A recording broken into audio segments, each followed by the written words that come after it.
Order! Order in the court! Judge ManokAdobo presiding. Ah. You guys missed the British courtroom from Great Ace Attorney 1? Because I know I do. Look, it's exactly as I remember it. Defense Attorney Malo, Assistant Shantae. Look at that jury. I'm pretty sure this is an illegal jury, because I think 2 of those jurors know each other. At least 2 of them. Clearly it's Nestle and Scramble. And, our beloved prosecutor, Mr. Leggy Von Leg. I'm sorry, Dracula Von Leg.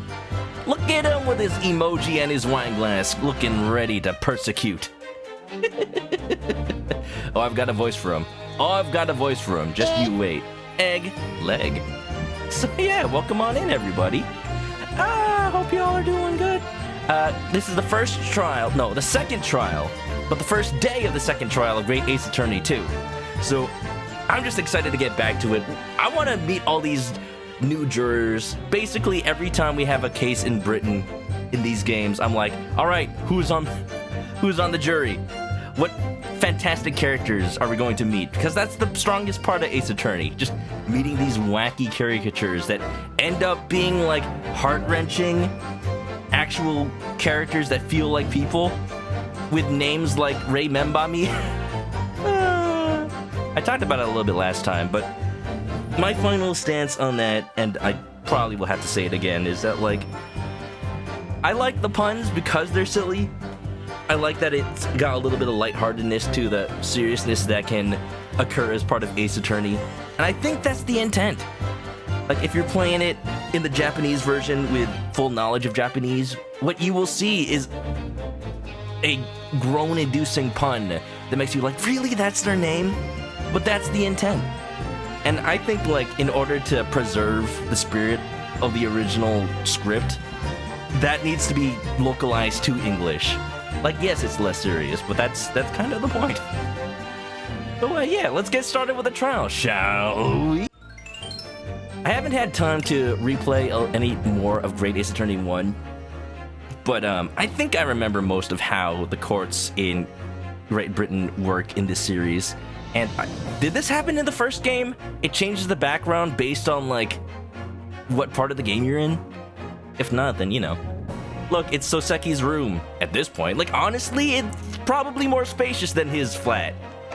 Man's room's supposed to look like this. Let's continue. Trial Part 1, Episode 2. Yeah. Welcome on in, everybody. Kiku Lune, Squidgy Bump. Miki, Drew the Man. Celeste, AOL, everybody, Haru. Welcome. What was that? You know, just the courtroom. Welcome. 22nd of February, 9:23 a.m. The Old Bailey Defendant's Antechamber. The Old Bailey. This place always makes me feel strange. I seem to get chills down my spine and break out in a nervous sweat at the same time. Oh, you know, that's just genetic, Ryunosuke. You'll pass it on to your great-great-great-grandson. Well, I didn't think I'd be back here so soon. That's my line! Soseki.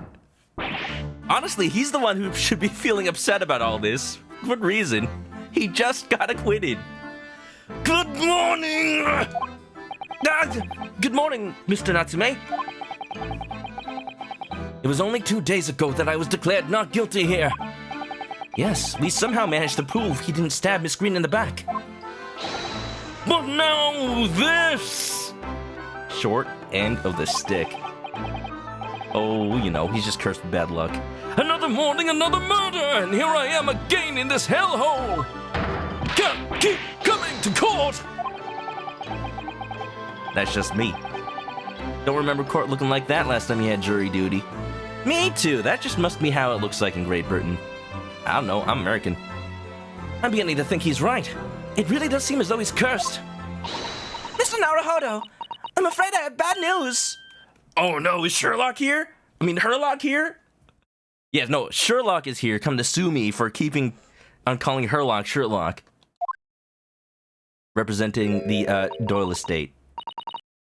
Mr. Natsume, good morning. Yes, morning. So, here we are again. You say that with a smile on your face, like this isn't The second time this man's life is on the line in a week. Yes. Again. She's trying her best. She's trying her best to put a smile on.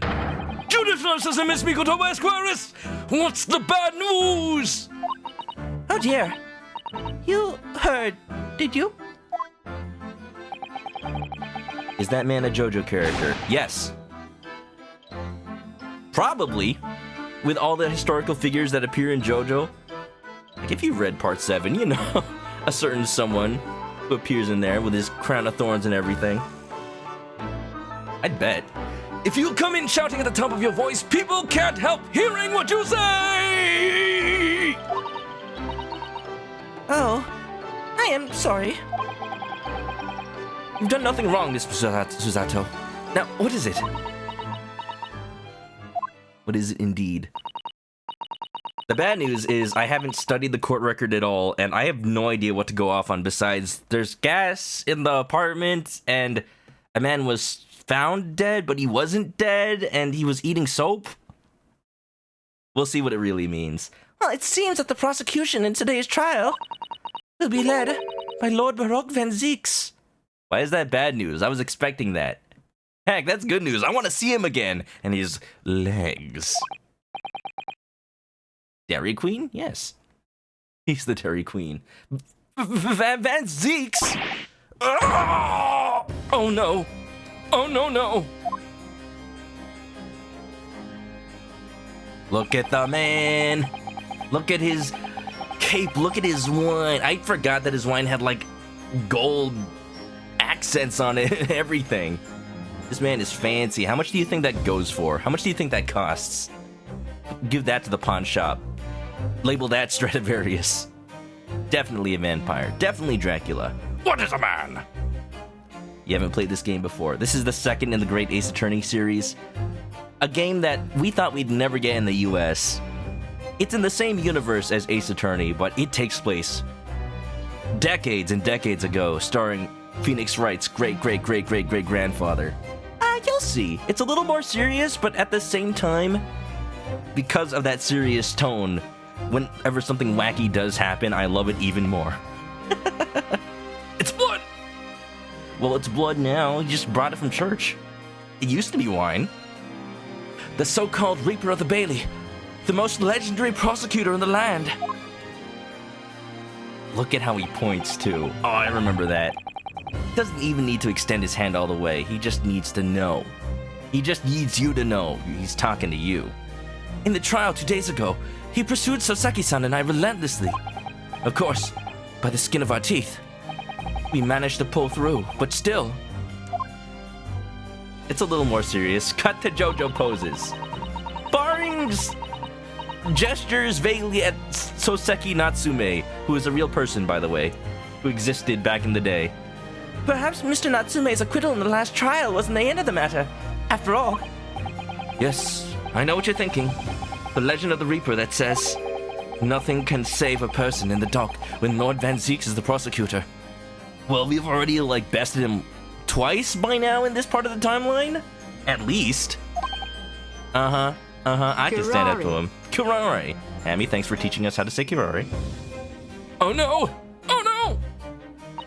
Poor Soseki's gonna have a heart attack at this point.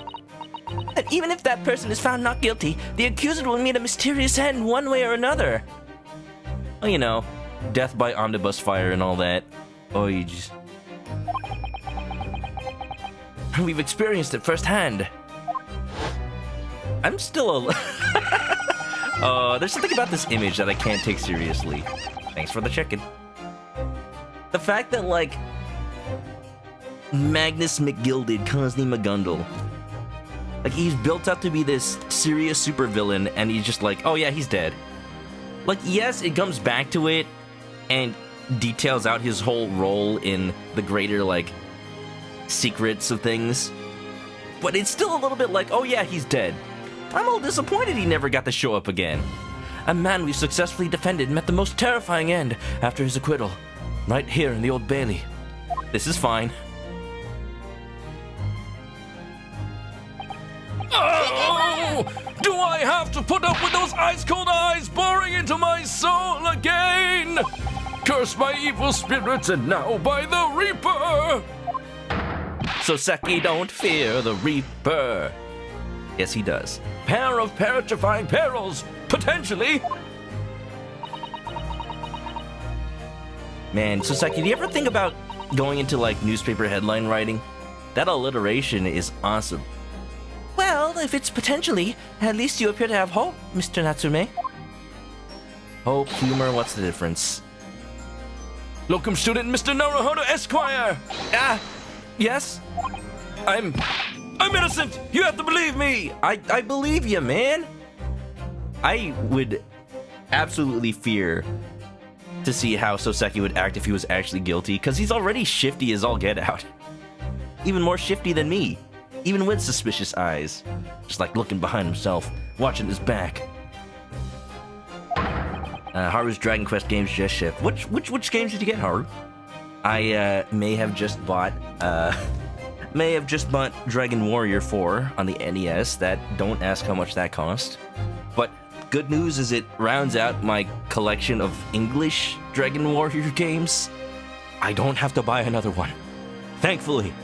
Hopefully. Everything in the main line's accounted for that's available out in the US. You more than anyone now! Don't worry. I'll be your steadfast ally every step of the way in this battle. I promise. How can I say no to those eyes? And that mustache? And those eyebrows? And this promises to be a hard battle, I fear. Was it an eBay auction? It was a buy it now, but what happened was when you follow just random listings on eBay that are buy it now, sometimes the seller gives you like a 5% discount just to get you to buy it. But I use that. Here's a little tip for y'all who are retro game collectors. I use that as a way to be like, because it opens up eBay to allow you to counter offer. And then you just ask for like a few dollars off of that, and then you just end up saving like $20 off the entire cost. It adds up. It really does. It's just a little trick that I use, because if they're already saying that they're open to lowering the price, then you just gotta push it a little bit. Just a little bit. Well, the trial is scheduled to begin shortly. We should move into the courtroom. Let's go. Oh, yes.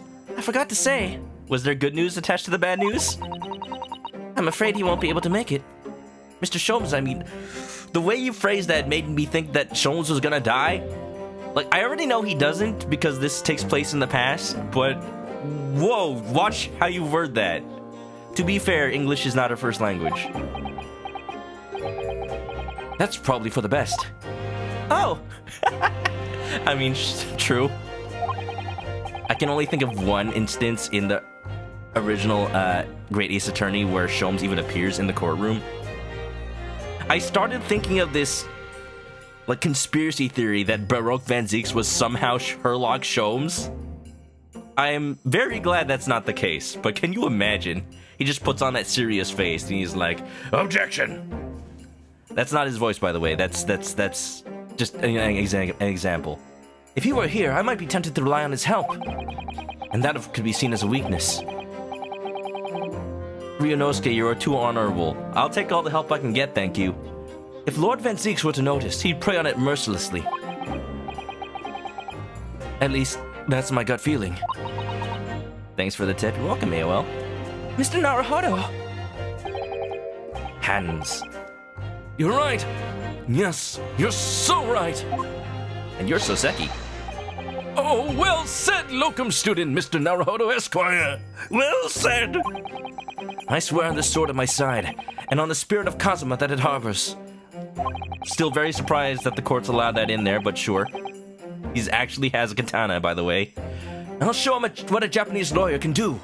I'll set you free. With honor. Oh, yes! Oh, yes? Oh, yes.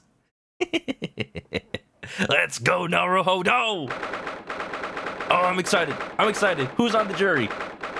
Please tell me it's Gyaradev again. No, I want to see all new people. Maybe one returning face. Someone that looks exactly like Soseki somehow, but is someone different. Oh, maybe it's Popeye. 22nd February, 9:40 a.m. Old Bailey Courtroom. Oh, there are a lot of familiar faces, actually. More than I thought. Huh. Oh, no. I expected to do all new voices. Do I have to remember? I'm just going to say I do not remember at all what voices I gave them 2 years ago, if you can blame me. So, we'll come up with new ones. Here's the judge. He's very fluffy. His beard is like cotton candy. I imagine he is a lot nicer than... Well, not... I imagine he's a lot more legally aware than the judge in Phoenix Wright. Can you blame him? Man, look at how grand this looks in HD. The fire is a little, like, you can tell that was from the 3DS, but otherwise it looks fantastic. Ours got, those are some good games. Gotta take a picture when they come. Ooh, they look so good. In the name of Her Majesty the Queen, I hereby declare this court to be in session. I now call upon the counsels for the prosecution and defense to declare their willingness to proceed. The prosecution is ready. Venzix, the defense is ready, my lord. Readiness for the trial, my learned Nipponese friend, is not what the defense needs.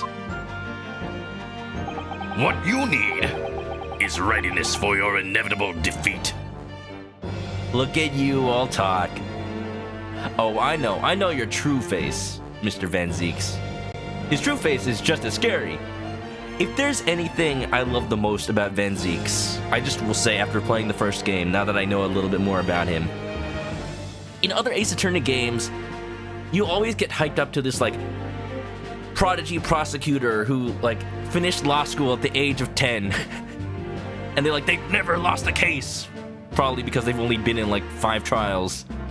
And they're ruthless. They always somehow get a guilty verdict.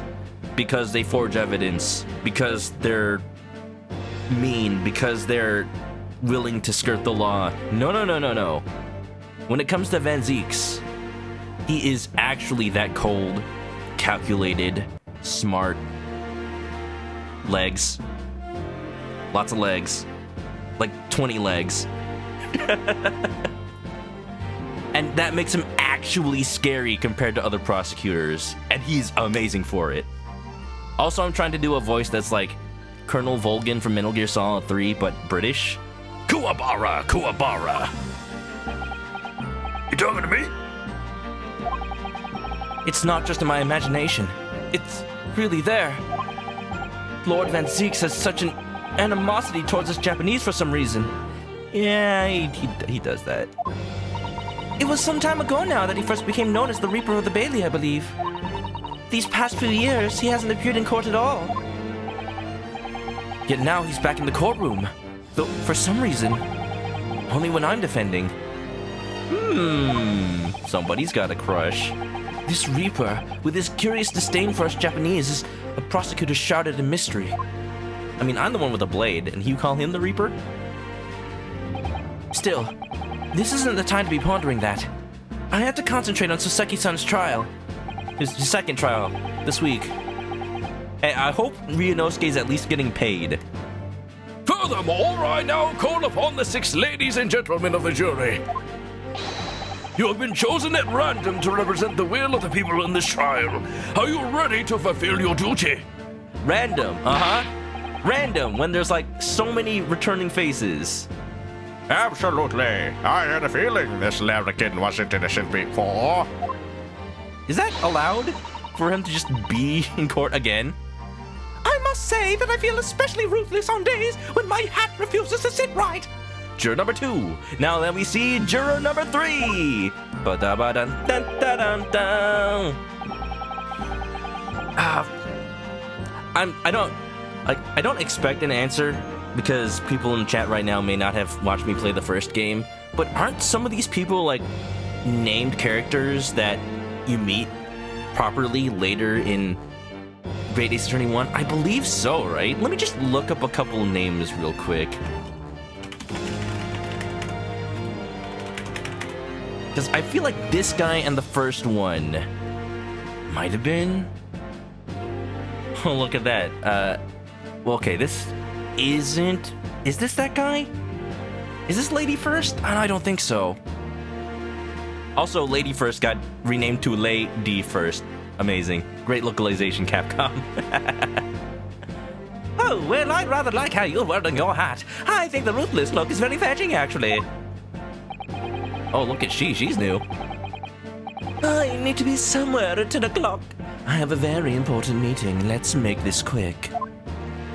This guy! How I miss him! I couldn't agree more. I need to take home 5 bob tonight, or the missus will go through the roof. And Santa again? Really? All right. Oh, may the Lord show us all the light here and lead his flock to a righteous verdict. I don't remember him being so pious. The British jury system is so very different to our own, isn't it? It's quite extraordinary to think that the power of judgment is in the hands of 6 members of the public. Although it's really cool. Just watching in real time how, like, the general opinion sways person by person. I like it a lot. It's like, really feels like things are, like, just swinging back and forth. And the judge can only pass sentence when all jurors are in agreement about the defendant's guilt. Kind of how it works in real life, but not totally. Is juror number 6 a no more dwarf? No, it's Santa Claus, man. Look at him. He's just here to see who's naughty and nice so that he can corroborate with his list. Look, you think Santa makes that list all on his own? There's so many people in the world. He's got to have some help here and there. He's just out here doing field research. Father Fishy, what's up? Not cut up at all, here to lurk. Hey, enjoy the lurk. And hope you have fun. Hope you get your work done.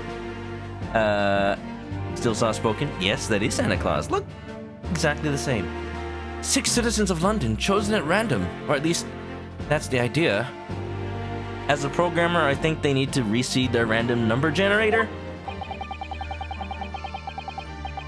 The prosecution would draw attention to the fact that the accused was on trial here but 2 days ago. Accordingly, where possible, the same jurors have been asked to return for duty today. Wouldn't that make them biased? Wouldn't that make them like, oh well, you know, he was not guilty last time. Maybe he's not guilty this time. Maybe he's guilty this time. That can't be right. That can't be legal. Like, they follow strict, like, supposed to follow strict rules about that. Last time I had jury duty, you know, I probably talked about this last time I played, because I had jury duty before that year, I think, even. Just, whatever, it's a video game. Very well, let us commence the trial. Lord Van Zeeks, your opening statement, please. Ladies and gentlemen of the jury, it is not the intent of the prosecution to cast doubt over your past decision. However, the innocent verdict afforded to this eccentric Nipponese before has had dire consequences. Did the accused repent for his wrongdoing in that affair? Far from it. What wrongdoing? He was innocent. Instead, he used his freedom to perpetrate a most blood-curdling crime. Namely, that of the attempted murder of his neighboring lodger, an innocent Englishman. It's interesting how they went with him using the word Nipponese, which is technically more correct than using the word Japanese, because the Japanese word for Japan is Nippon. And there's this whole, basically etymology-wise, because people from the West saw the name of Japan written in kanji, they assumed that it was pronounced using Chinese pronunciation, because kanji is basically Chinese characters. So from there, the pronunciation of Nippon became Japan over time, and that's why we call it Japan now. It's very interesting if you're into that kind of stuff. The etymology, not what Zanzix is doing. To explain the circumstances of the crime, the prosecution calls its first witnesses to the stand.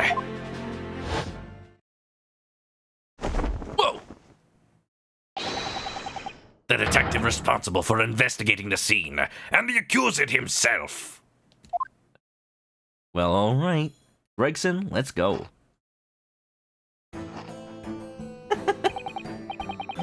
Look, he's brought food into the courtroom. You think like when he throws his cape, he like throws it back into the audience, into the gallery, and they like fight over it as like a souvenir, like a home run ball. I imagine that's like a similar thing in like wrestling. If the wrestlers come in with a costume and they just throw it into the crowd. Do they get to keep it? I hope they do. Witnesses, your names and occupations, please. Yes, sir. Tobias Gregson, Detective Inspector at Scotland Yard's Homicide Division. Soseki Natsume from the Empire of Japan. My government ordered me to come here as a student to study your language and culture. Mr. Natsume. Yes, my lord, sir. I'm quite sure I'm not mistaken that you swore an oath never to set foot in my courtroom again. Well, you know, he's trying. I'm sure he'd rather not. I remember it as if it were yesterday. In fact, I think it was 2 days ago. The day before, in fact, my lord. But close enough. Oh, believe me, this is the last place I want to be. Inspector, let's hear from you first. Explain the case for the court. Right you are, sir.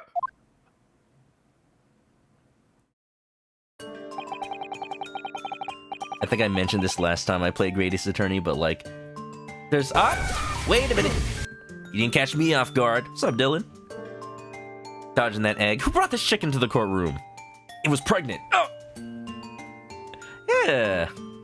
Yeah, have a good lurk and enjoy. Let's see, I said this the first time I played Greatest Attorney 1, but like, there's a disproportionate number of like old man voices, and I think I'm doing a better job at differentiating them in this game. I need to compare. But a lot of it's just going into my register of like, yes, Kuwabara. Which is good, because that's an easy voice for me to do. I just need to put like variants on top of that. The incident occurred at the Garridem household where the defendant has lodgings. Man's room's supposed to look like this. Of course. In the ground floor room of the victim, Mr. William Shamspeare. To be or not to be? Well, apparently not to be dead. The defendant has already admitted to visiting the victim on the night in question. Mr. Shamspeare collapsed in his room as a result of poisoning by strychnine. Strychnine? Is that real? I think it is, but it also sounds like something they'd make up for this game. Strychnine, you're out! He was found the following morning when the landlord, suspecting something was wrong, broke down the door. Rip Sham Spear. This means, I presume, that the door to the victim's room was locked at the time of the incident? Maybe they broke it down for fun. Correct, my lord. It was locked from the inside, making entry to or exit from the room impossible. Why Volgan? Because he's just as scary, honestly. Although the victim, Mr. Shamspeare, lives to tell tale, he very nearly didn't. The man was halfway there when we first found him. I was the first officer on the scene, my lord. I have a photographic print here that I took at the time to show how it looked. Man, it's in color now? Really? I think there were color ones in the first game, but considering how they're still using black and white photos in 2016 in this game's timeline, yo, technology. They must be using a Herlock Sholmes brand camera. Yes, a chilling scene indeed. The man looks very much deceased. That's right. Everyone present believed that's exactly what he was. Very well, I shall accept this photographic print as evidence for the court. Crime scene photograph. Print, unconscious table, having been poisoned. Have we proven that he was poisoned? Or maybe he just is narcoleptic and he just happened to take a nap with foam in his mouth. Now then, Mr. Natsume, Yes, yes, yes, yes! As the defendant, do you have anything to say at this juncture? They're haunted. Haunted by evil spirits. Good gracious! His toupee, look at that. What's haunted? Your hair is haunted, apparently. It's moving on its own. My lodgings! There's been a whole series of strange happenings in my lodgings! The tenant before me died in mysterious circumstances. A woman was stabbed by no one on the street outside. My neighbor was poisoned! And me! What about me? I've nearly been killed countless times! Killed, Mr. Natsume? How? Even on that fateful night, it happened when I returned from Mr. Shakespeare's room. Oh, are we getting new information? I lit my gas stove and climbed into bed, but before long, the stove went out, and somebody tried to kill me!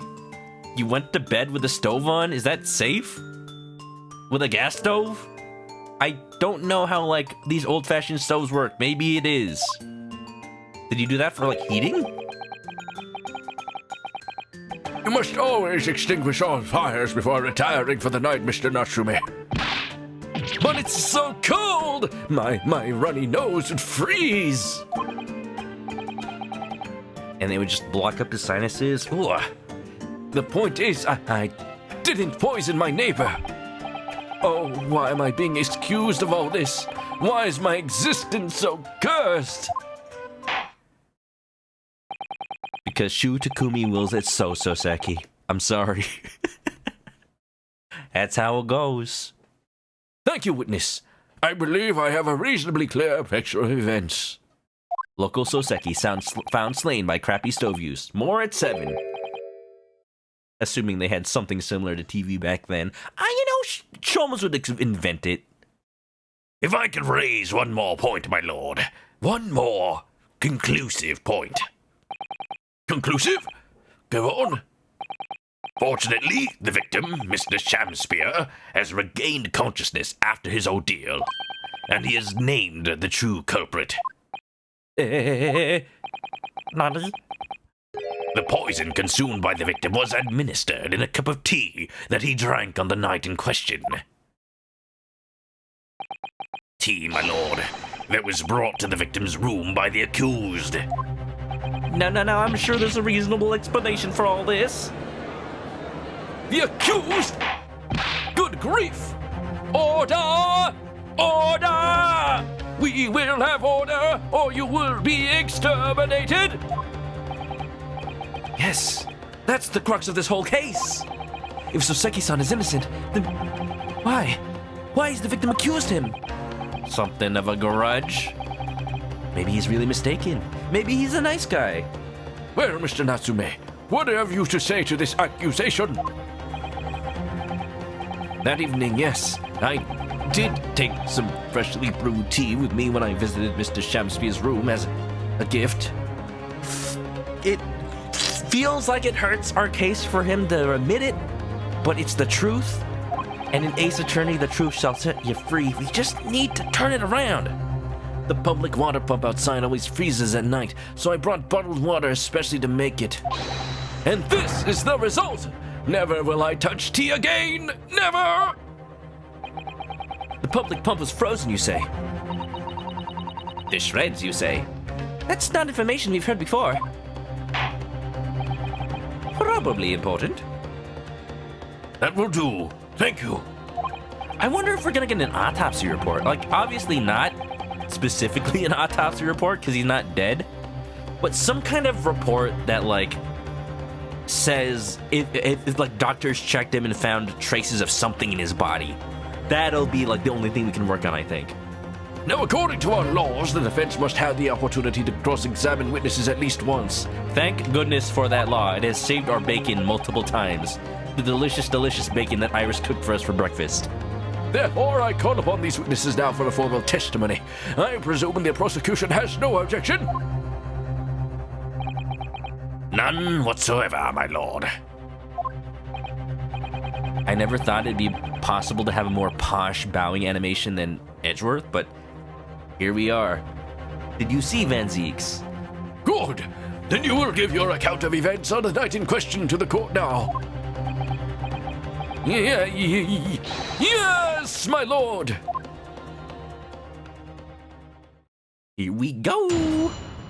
Testimony. Oh. I love how they were able to just like make both words like in opposite directions. Catastrophic night. It was around 9 o'clock that evening when I visited my neighbor, and I took some tea with me as a gift. We had a heated literary debate over a nice cold, hot drink. Cold, hot drink. Really gets it going. After which I went back to my room at around 11. Oh, my tea was completely harmless. He couldn't have locked the door behind me otherwise, could he? Oh, please don't tell me I have to dispute that. Strike 9 takes some time to have an effect on the body. People don't keel over immediately after taking it. The victim would have been perfectly able to lock the door after his guest left. The argument still stands. Shot down. Shot through the heart, and your testimony's to blame. Yes, I see. You don't seem as relatively straightforward. It's a great Ace Attorney. It's a post-trilogy game. It's not straightforward. Excuse me, but that testimony does raise one rather crucial point, I think. Mr. Natsume claims his tea to have been harmless. Presumably, though. The teacups have been examined for traces of poison, haven't they? I sure hope they have. Why didn't I think of that? Why did you think of that, Rinosuke? I assumed I'd come in here with, like, a court record full of everything I need. Like, they're in here, from when I investigated, but nobody's done any formal work. Ooh, we can look at stuff in 3D. Hold on, give me a second. Okay, I can't look at that in 3D. Looks the same as I remember it. Pair of teacups. The green line was Natsume's. Okay. Thankfully, even though I am colorblind, these are distinct enough. I'm assuming these are pink? The lines on this one? Don't look too close, Naruhodo. I know you have a penchant for trying to drink the evidence. This must be the cup that Mr. Shamsi was drinking from then. It's stained on the inside. With what? Tea does that, I'm afraid. Even green tea. I can attest to that. The mug I use for drinking tea is just totally green on the inside now. Oh, really? I've never noticed before. I think because cups in Japan already had that, like, natural tint to them. You've never noticed? Well, I never leave it in the cup long enough to leave a mark. I like to gulp it down, even when it's hot.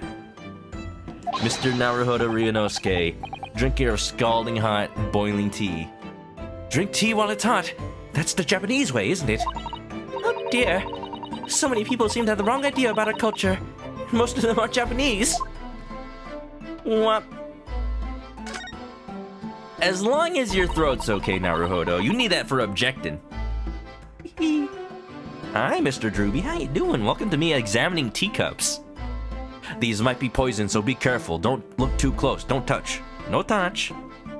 This is the teacup from which Mr. Natsume was drinking. Yes, unlike the other one, the inside of the cup is completely clean. Oh, that doesn't look good for us. They're gonna make the argument that Natsume wasn't drinking from his cup because the tea was poison. How you doing, Drew? Hope you're well. Hope you're having a nice break. Dylan says, we had a straightforward case back in the original trilogy. I mean, comparatively, like, every case in the first game is just chump change compared to even the first case of this. Even the first case of the first Great Ace Attorney. Like, no matter how, like, yes, they get complex. Yeah, for sure. But I feel like ever since Apollo Justice, the route that these games were taking at the time were just like layer on complexity after complexity, smug villain after smug villain. And while it's amazing from a character writing standpoint, at the same time, sometimes I just want it to be like this small-time opportunity thief who happens to like be delivering newspapers looking for houses to rob. Like the first game. At least for the first trial, because oh boy, I did not expect going into the first Great Ace Attorney that the first culprit would be so smarmy, so sassy. I love that she was, but yeah. Oh boy. My 3DS ran out of battery when I was playing that case, by the way. I suppose he must have drunk the contents before the tea had a chance to leave a mark. Oh. So maybe he drank it before it was poisoned. I always gulp it down too. Drew's been having a great night. Hey, that's good to hear. Sorry, Mr. Naruhodo? Well, if you just sip it little by little, it goes cold. Clearly, I shall have to instruct you in the proper way to take tea. See, even though Susato is way younger than Naruhodo, like, she's the one that acts more mature. So I forget that every now and then. Like, way more mature. And yes, they had different coloration. We could... The court record straight up says that the green one was the one that, Mr. Soseki was drinking from. And now it says there's no tea ring on the inside of Mr. Natsume's cup. So, you know, definitely important. I'm examining this open 3D. Oh my goodness. There's got to have been a coin or something in here. Oh. You love those smug villains, hate how smug they get. I have a term for that. It's called you love to hate 'em villains. And they're some of my favorite kinds, honestly. What is it, Mr. Naruhodo? This bar of soap. When we first found it, I could have sworn there was some sort of round disc in this depression just here. A reddish one. Did we not? Oh no, we didn't check it before today. Did someone tamper with my evidence? Yes, you're right. I remember it too. But now the depression is completely empty. Where could the disc have gone? Uh-oh. Well, you know, as long as the court will accept my memory of the disc existing, I think that's good enough. I mean, in the first game, they accepted that I remembered blood on the plate. If it wasn't for that, Naruhodo would have been found guilty. And you know, Phoenix Wright would just never happen. Whoever opened this envelope didn't bother with a letter opener or scissors, did they? Why do that? That takes so much time. Yes, whoever opened it was clearly someone with an unrefined temperament. And judging from the angle of the rip here, the person in question must have been right-handed. Miss Susato, I think perhaps someone's been reading too much of the adventures of Sherlock Holmes. I don't know if that's conclusive evidence, but maybe. You can never read too much of it, Mr. Naruhodo. Never! Because they don't exist, they're not real. Gotta love them. Here's that. Oh, look at that map again. So, this is the same map we would have seen in the Great Ace Attorney 1, except now the roads don't look familiar to me. I think Briar Road had the same name, but Sham Street? Would I have remembered if it was called Sham? Your books. My books? No, your books. Calabash Road. Okay. Secondhand book receipt. Oh, this is evidence from the last trial, huh? Yeah, it says. Mr. Natsume, 445, your books. Picture, meal, Canterbury. Okay. 2 shillings. What a steal. Cheaper than Dragon Quest games, I'll say. And of course, my lovely, lovely attorney's badge. And it's even got my friend's name on it. Oh. F in the chat for Kazuma Asogi. Should have eaten that chicken. Eating chicken saves lives. You heard it here first. It's very fine embroidery here that shows the name of the armband's owner. In this case, Kazuma Kiryu Asogi. So I'm always carrying my best friend's hopes and dreams with me on my right arm just here. All the time. To be honest, it's something that weighs very heavily on me. Oh, I didn't realize it was such a burden, Mr. Naruhodo. Yes, I think it's why my right shoulder aches so much.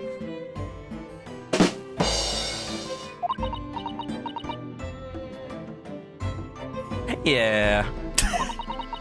Are you sure that's not to do with you reading in bed or the like? Little column A, little column B. I'm right in thinking that these scales are a symbol of the defense in law, aren't they? They're supposed to symbolize treating everything equally and fairly. That's why they're always in the middle, balanced, equal measures on both sides. Well, in this court system, it's not gonna get me a verdict. Recently, though, whenever I see a set of scales, I can only think of the enormous scales of justice. That's extremely understandable. They are such a powerful symbol in the courtroom, aren't they? And the thing about the scales of justice is, they're always leaning one way or the other. They're only ever in balance right at the start. It must be something peculiar to the British. I'm afraid I can't shed any light on it, Mr. Naruhodo. I can't either. Because no court in their right mind would have a system like this. You can almost hear Majima, Mark Hamill Majima, going, Kazuma-chan! Kazuma Osogi! Well, as it happens, no. We haven't been able to. Did I hear you correctly, Inspector? Scotland Yard has failed to examine the suspect substance. How could you have overlooked something so important? Isn't that the first thing you should have done? My learned Nipponese friend is falsely incensed. What? Uh-huh. Yeah, no. What excuse do you have for not checking the evidence? The inspector said Scotland Yard was unable to examine the tea. Not that it was overlooked. Unable? How? Unable? Why? It's simple enough. There is none left. Not a drop. Not even like a little, little mark, not even a little scuff, not even a little, like, dried droplet. Someone must have been very thirsty indeed. With current scientific techniques, it's not possible to test for poison under such circumstances. We only need a drop. But that one drop does actually have to exist, funnily enough. I'm losing Gregson's accent. I'm switching between so many. The lack of examination notwithstanding, it appears nothing other than the tea passed the victim's lips on the night in question. What about the soap? Herlock, no, that's not evidence. But the soap! He did not eat soap. Jeez. What was that? Don't mind him. Such Herlock yelling from the gallery. I see. Thank you. The matter is clear. Cast your eyes over the jury, my learned friend. What? You can see it in their faces, I'm sure. The recognition of the accused's guilt. Hey. You're leading them down a dark path. Your client's fate is all but sealed. In mere moments from now, you will lose, and your compatriot will be damned for all eternity. Oh no. My eyes, they're sus again. Naruhodo, get it together, man! He's right. I can feel all 6 of the jurors looking daggers at me. But I can't let them beat me down. I won't. I will become a lawyer. I have to. You are a lawyer, Naruhodo. Counsel for the defense, proceed with your cross-examination. Yes, my lord. My lord. My boy. Oh, look at that, there's swords. Was it like that in the DS game? I probably didn't even notice. 3DS game. The Catastrophic Night. Let's see. I want to press everything. I think we have time for it. It's only like an hour into the stream. Hold it! But if it starts getting like past the 2-hour mark, I'm gonna go for like things that look suspicious. Yeah. PS2 Yakuza 1. Kiryu was called by his first name, Kazuma. But they had to change Shintaro Kazama to Shintaro Fuma to not cause confusion. Oh boy. Localization, it's like, you'll hear me talk about it in both this game, and I guess when we play Yakuza, it's something that's not just as easy as always being 100% accurate, 100% faithful. Like, yeah, that'll work, but does it make for a game that'll, like, present well? Does it make for a game that sounds natural? Not always, and sometimes that's the priority. Again, business. Business decisions take, you know, if you work for Capcom, you do what the higher-ups say. Were you and your neighbor good friends then? Oh, no! We weren't friends. Not at all, not at all! Never, ever! Pose! A simple no would have sufficed. Then, why did you decide to pay him a visit? Mr. Shamspeare fancies himself as having great literary knowledge. As a fellow scholar of English literature, we find much to talk about together. Come now, no Nipponese can understand the finer points of English literature. They can, and he does. But I bet you never read his books, Mr. Van Zeeks. And on the night in question, that was the topic of conversation as well, I presume. It was the day of my last trial when I was acquitted. I had just arrived back at my lodgings when I ran into Mr. Shamspeare outside on the street, and that was around 6 o'clock. We exchanged one or two pleasantries, but it soon turned into a heated discussion. He was on his way out at the time, though, so I promised to visit his room that evening at 9 to continue our debate. But did I have ill intentions? No! Not one, not two, not any! Not at all! Never, ever! I feel like his poses are a cry for help. Does anybody know, like, any sort of sign language? I don't know which dialect of sign language he's using, but maybe it's Sosekian. Yeah, Dylan, if you haven't seen Great Ace Attorney, pretty much most of Suzato's animations from the first case are like carbon copies of how Naruhodo acts in court, which is adorable and also like makes sense because finally she feels that nervousness that he always feels. But even then, some of them, like the shock animation, are hers. So we know now that the judge was in on it the whole time, but if not for that, I would have been surprised that nobody caught on. But yeah, no. Yeah.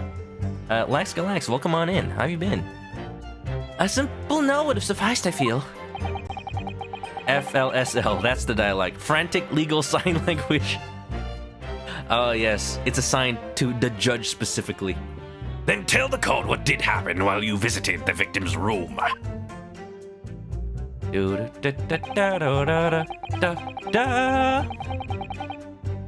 That we know he was harmless. Hold it! Hold it! I like it, I like it, I like it so far. I like to hold it. Yes, there was not a drop of tea left in the victim's room anywhere, was there? That's correct. Anyone would think this fellow had never seen a pot of tea before. He must have licked it dry. Which is a pity, because one drop is all he would have needed to analyze it for poison. And you say that you returned home to your room at 11 o'clock, Mr. Natsume? Yakuza 3 changes the names around. I see, Dylan. Speaking of playing Yakuza, I do want to sneak in another Yakuza game soon. I'd say lower priority than a Dragon Quest game, and Faux Retro has reminded me that Psychonauts 2 is coming out this month as well. So, Psychonauts 1 just bumped up on priority by a whole lot. So I think right after we finish Skyward Sword, we're gonna be playing Psychonauts 1, which should only take a couple of streams. It's not that long. Hopefully. I mean, I can just speed through it since I don't have to read everything. And after that, probably Psychonauts 2, and then hopefully a Yakuza game, because maybe we'll be done with this game by then. We'll see, we'll feel it out. Yes, definitely. My heaven and earth, I swear it! Psychonauts, I do love that game. I do love the works of Tim Schafer. You know, those classic adventure games? If we had more time, I would definitely also slide in a Monkey Island or two. Those are the classics. On my Sega CD. I actually do have a Sega CD, by the way. I could play it on that. The landlord was able to verify that as it happens. He's confirmed that the defendant went back to his room at 11 that night. 11 that night. It just makes him sound Australian. And how was the landlord able to attest to this? They, said it was the lamps, I believe. Why is Garadeb not here, like, testifying? The lamps, Inspector! When tenants return to their rooms and start using gas, the lamps in the other parts of the house flicker. Yes, Mr. Garadeb seems to pay a lot of attention to the comings and goings of his tenants. There's only one key to Mr. Shamspeare's room. I know that for certain. So he must have locked the door himself, from inside his room. A locked room murder, eh? The victim has confirmed that to be the case, yes. So I'm right. My tea wasn't harmless. Completely harmless. If you take poison, you die. Everyone knows that. It's not that simple, I'm afraid. What do you mean? Strike 9 takes some place to have an effect on the body. People don't keel over immediately after taking it. I know I read that already, but I need to practice his voice more. It's an ever-present problem because the first time we met him, I had Brad voice because Brad was guest starring on the stream at that time. You know, back when we could do in-person co-streams like that. How long does it take for symptoms to appear then? Can I get like a handy pamphlet with all of the properties of strychnine, please? Strychnine? Hold on, I'm looking this up. I want to call it strychnine though. Da da da da da da. It's highly toxic, colorless, bitter alkaloid used as a pesticide. What? Used for killing birds and rodents. Not chickens, I hope. Oh no. I think it's pronounced strychnine. According to the coroner I was speaking to at the yard, about 30 minutes after the poison's consumed. Then the victim suffers violent convulsions, cramping and stiffness, and eventually dies from asphyxiation. So there's a 30-minute interval between when the poison is ingested and the onset of symptoms. There seem to be a lot of different types of poison in the world, that's for sure. Well, yeah. Basically anything that can screw with a human's body's chemistry, which is a lot of things. Oh dear, death by poisoning again. It's always so awful. Say that again. Judgment to... Oh yeah, that's right. Later September? I guess we'll make that our Yakuza game. Even though I haven't streamed the first Judgment, it's probably fine to start with Judgment 2, maybe? Yakuza is very much a series where the entries, even though they come after each other, they're very good at having self-contained stories. So in general, like, I'm sure some of the entries do, like, directly follow each other. But I think we could start with Judgment 2. 30 minutes is a long time. Certainly long enough for the victim to have locked the door behind the accused after he left. You can't deny that. And it further degrades Soseki-san's alibi. Here we go. Medical report. I have the medical report from the doctor who examined the victim here, my lord. It spells it out, really. The accused is the only person who could have done it. Very well. The court will add this report to the court record as evidence. Obviously mentions the poison as well as details gleaned. Okay. Glean those details. Oh yes, I see it here. Delayed onset of symptoms. Great. Just great. Just die Gyakuten Saiban. So let me see. Okay. I'm going to predict that the record says something about, like, yeah, it takes 30 minutes to, like, have symptoms, like, that show, but maybe until then, motor skills are, like, super impaired. Something like that. Let's take a look. William Shakespeare, 31 years old. That's not that old. Cause of coma, ingestion of a small quantity of strychnine. Toxic effects, 30 minutes after ingestion, high likelihood, substance mixed with tea. No sample could be attained. Poisoning occurred at 1:30 a.m. 1:30 a.m.?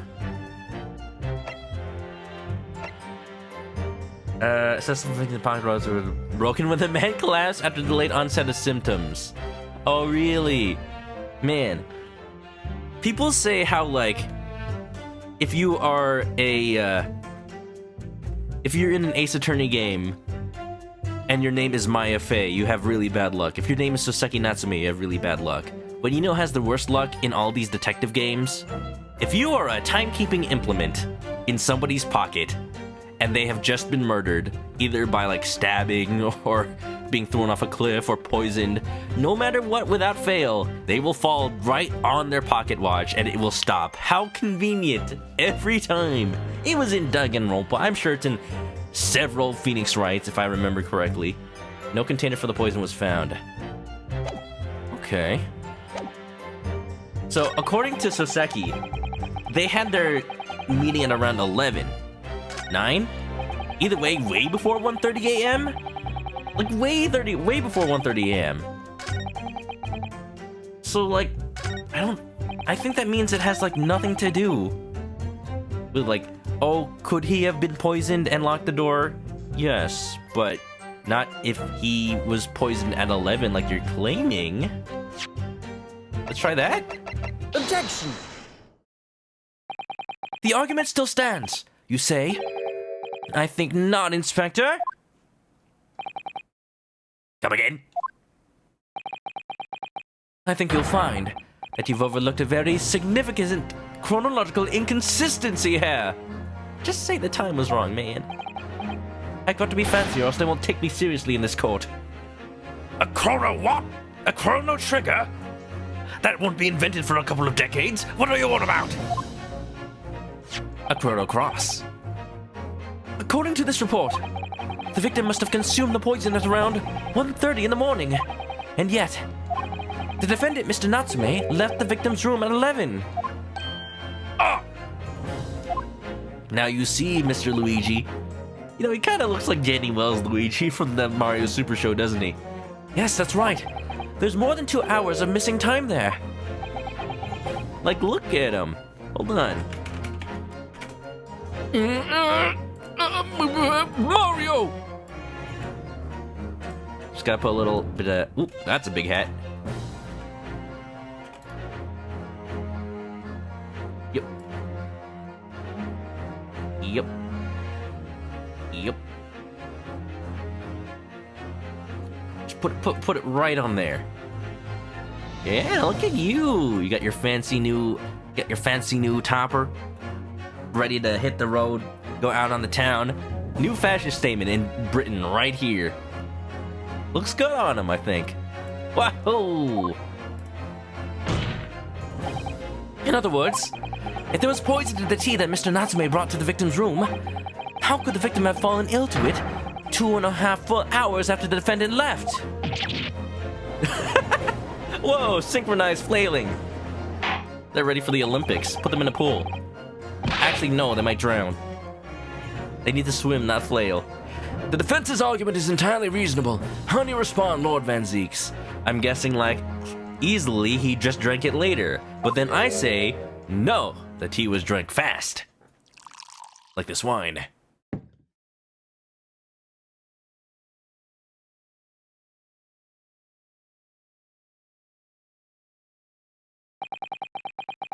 Pray forgive the discourtesy if my mind has wandered.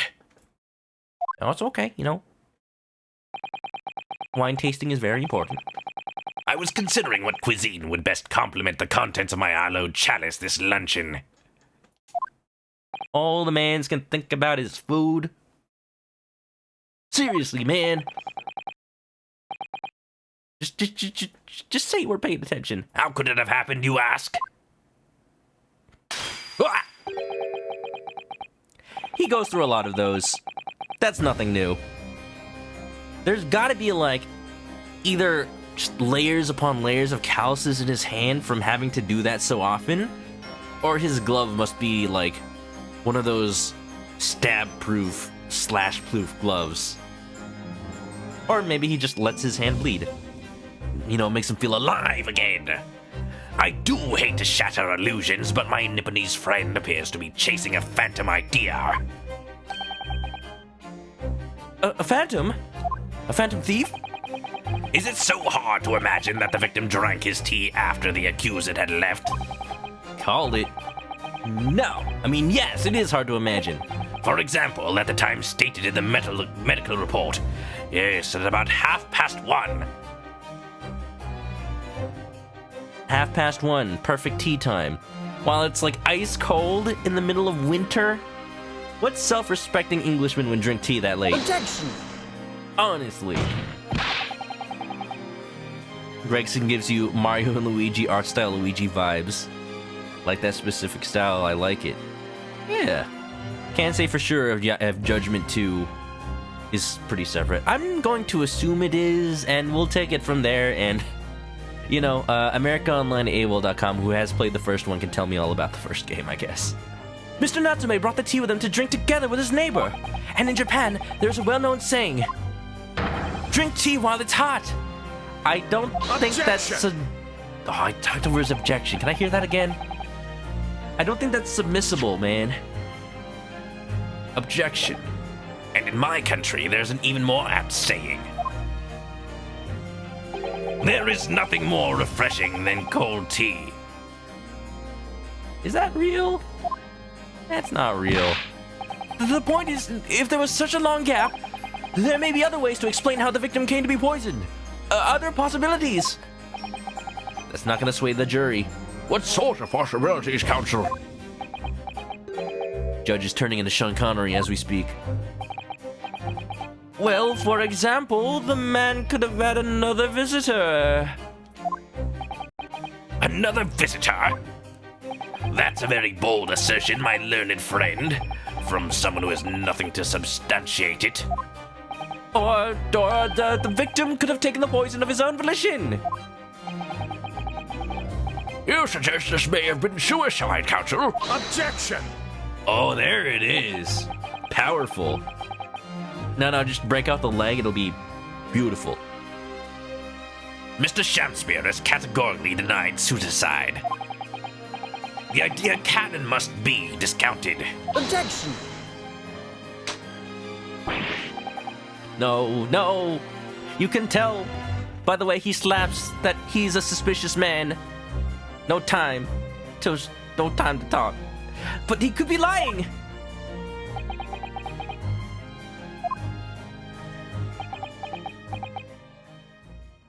Evidence talks. Naruhodo. Just like Van Zeeks isn't talking. Sorry, I just didn't think anyone could be so absurd. You surprised me, my Nipponese friend. Come, we'll have tea together later. Ourselves. After I get your defendant charged guilty. I don't want that tea, thank you. Is something wrong, Lord Van Zeeks? I was listening to the sound of the carriage pulling up outside the courtroom. Pray, forgive the discourtesy. Carriage? What carriage? Carriage to the pokey. It would seem that the key player in this case has just arrived. Oh, the actual culprit. Hold it!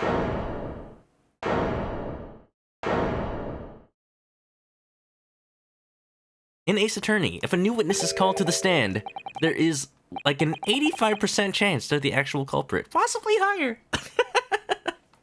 Oh no, it's William Shakespeare!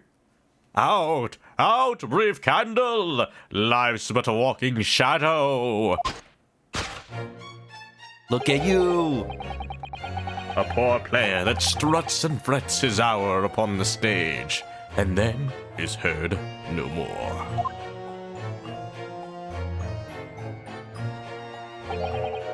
It is a tale told by an idiot, full of sound and fury, signifying nothing.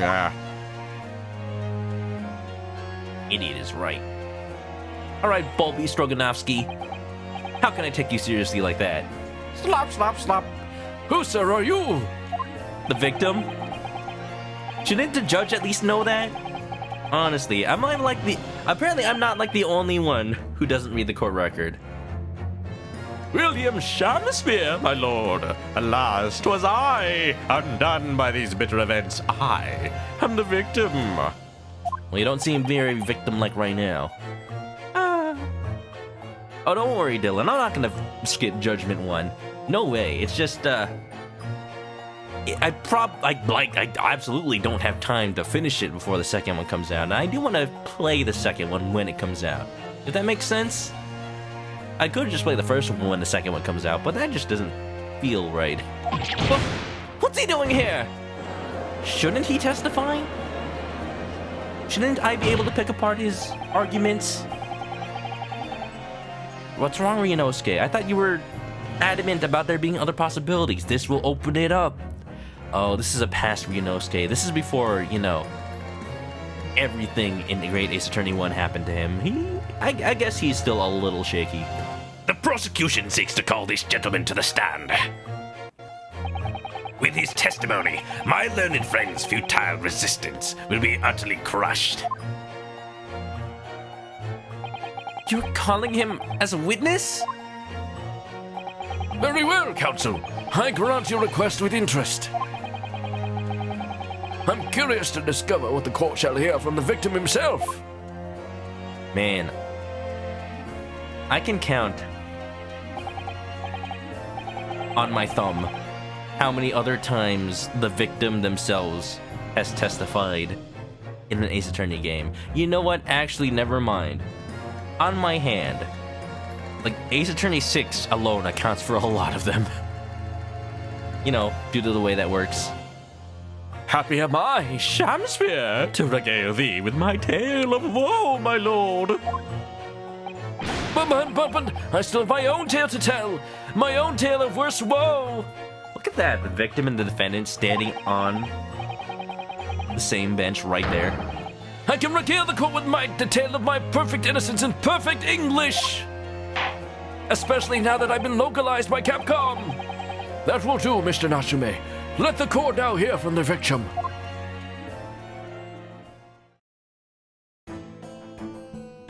Before Naruhodo's character development. Hey, look, Popeye. Naruhodo's still a baby. Alright, so that's Mr. Shamsphere. But who's that other man besides him? Yes, I feel sure that we caught a glimpse of that man before.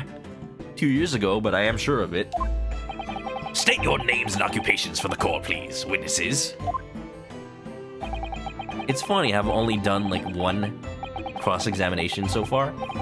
A writer of words so sweet they do scent the breeze, an inventor of ideas so profound they compose the earth. The unrivaled poet, the matched scribe, William Shakespeare. Were the great ball to be recalled to life anew. Lo, what a magnificent man! Good fellows, I am he who ponders such a miracle, William Shamsphere. Oh, the name's Meterman. Adron B. Meterman. Adron B. Adron B. Adron B? Adron B. Meter Man. Meter Man, obviously for like meter, like a parking meter. What's the pun? What's the pun? Hold on. Large Hadron Collider, clearly. It'll come to me. Look at this chin. I work for the Altamont Gas Company, East End branch office. If Popeye the Sailor was from England. Ah, I remember now. It was yesterday on Briar Road. Oh, yes, she's right. It's him. Oh, what's this? Oh, we saw him even earlier than that. What's that man doing over there? He looks like he's trying to see into Soseki-san's lodgings. Is something wrong, Mr. Naruhodo? What's wrong is it's a crying shame we couldn't even talk to him that day. Bye-bye. Nice pose. Everybody in these games must, like, take a posing class before they appear in court. They gotta look their best. They gotta look their most prim and proper. Have at least 7 poses ready to bust out. So, dudes, what's up, Evan? How you doing? Welcome, welcome. Hope you enjoy. We're trying to get our friend Soseki Natsume, yes, the writer, acquitted. Is acquitted the right term? I think that might only be for, like, civil trials. We're trying to get him declared not guilty. Again, for the 2nd time this week, and it's not looking good. Apparently, the victim came back to life and is now just putting all the blame at him. It's almost as if he was being channeled by a spirit medium, but that's not in this game. Yes, we spotted him outside Mr. Geradev's house that morning. Choreography, 10 out of 10. Give it to the judges. And he's a gas company employee? What does he have to do with this case? So, Mr. William Shamsphere, you are the victim in this miserable affair, correct? Oh, heaven, oh, hell, do you command me to remember that sweet poison that did cross me and cross mine innocent lips? Oh no, these lips are guilty. Guilty of perjury. Let's go. I subpoenaed him for the trial, with his doctor's permission, naturally. Hearing the testimony of the aggrieved will remove any room for doubt from the jurors' minds, I'm sure. Behold, you have only to arrange the letters of my name to see that me's a seraph, an angel indeed. How long did it take the localization team to figure that one out? To like come up with that? Me's a seraph? Ah, yes, Shamsphere. Thus I be noble of mind, sweet of nature, and verily honest of heart. all his heavenly angels be. Because there isn't a less contrived meaning in your name? No, not at all. Ugh. The jurors seem to be very moved by this man, I'm afraid. They're actually taking this serif anagram idea seriously? That's pretty clever, though. Misa's a serif. You know what? I bet someone at Capcom in the localization department looked up one of those internet anagram generators. Like, Shakespeare, Shamspeare. Can we make anything like that? Anything that, like, proves that he's innocent? Pretensi. Oh no, yeah, Misa Sarah. Angel, yeah, okay, good. 10 out of 10.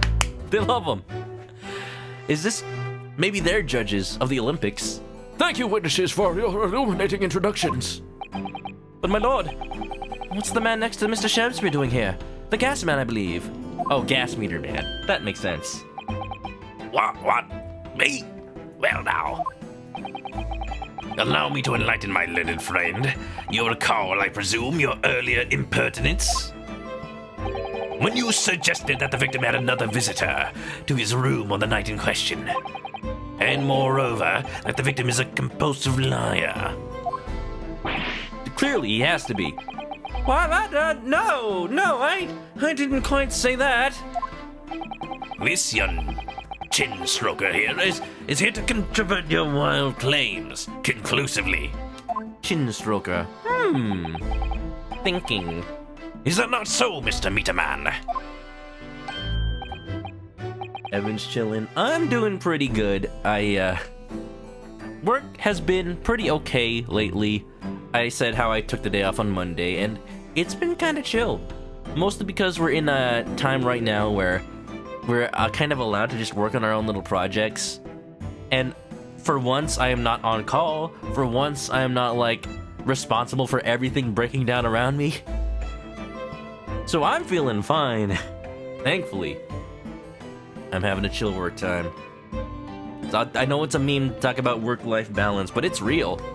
It's real in the sense that, like, you do need to be thinking about how much you're putting into your work versus how much you're getting out of it versus how much time you could be spending on your own life.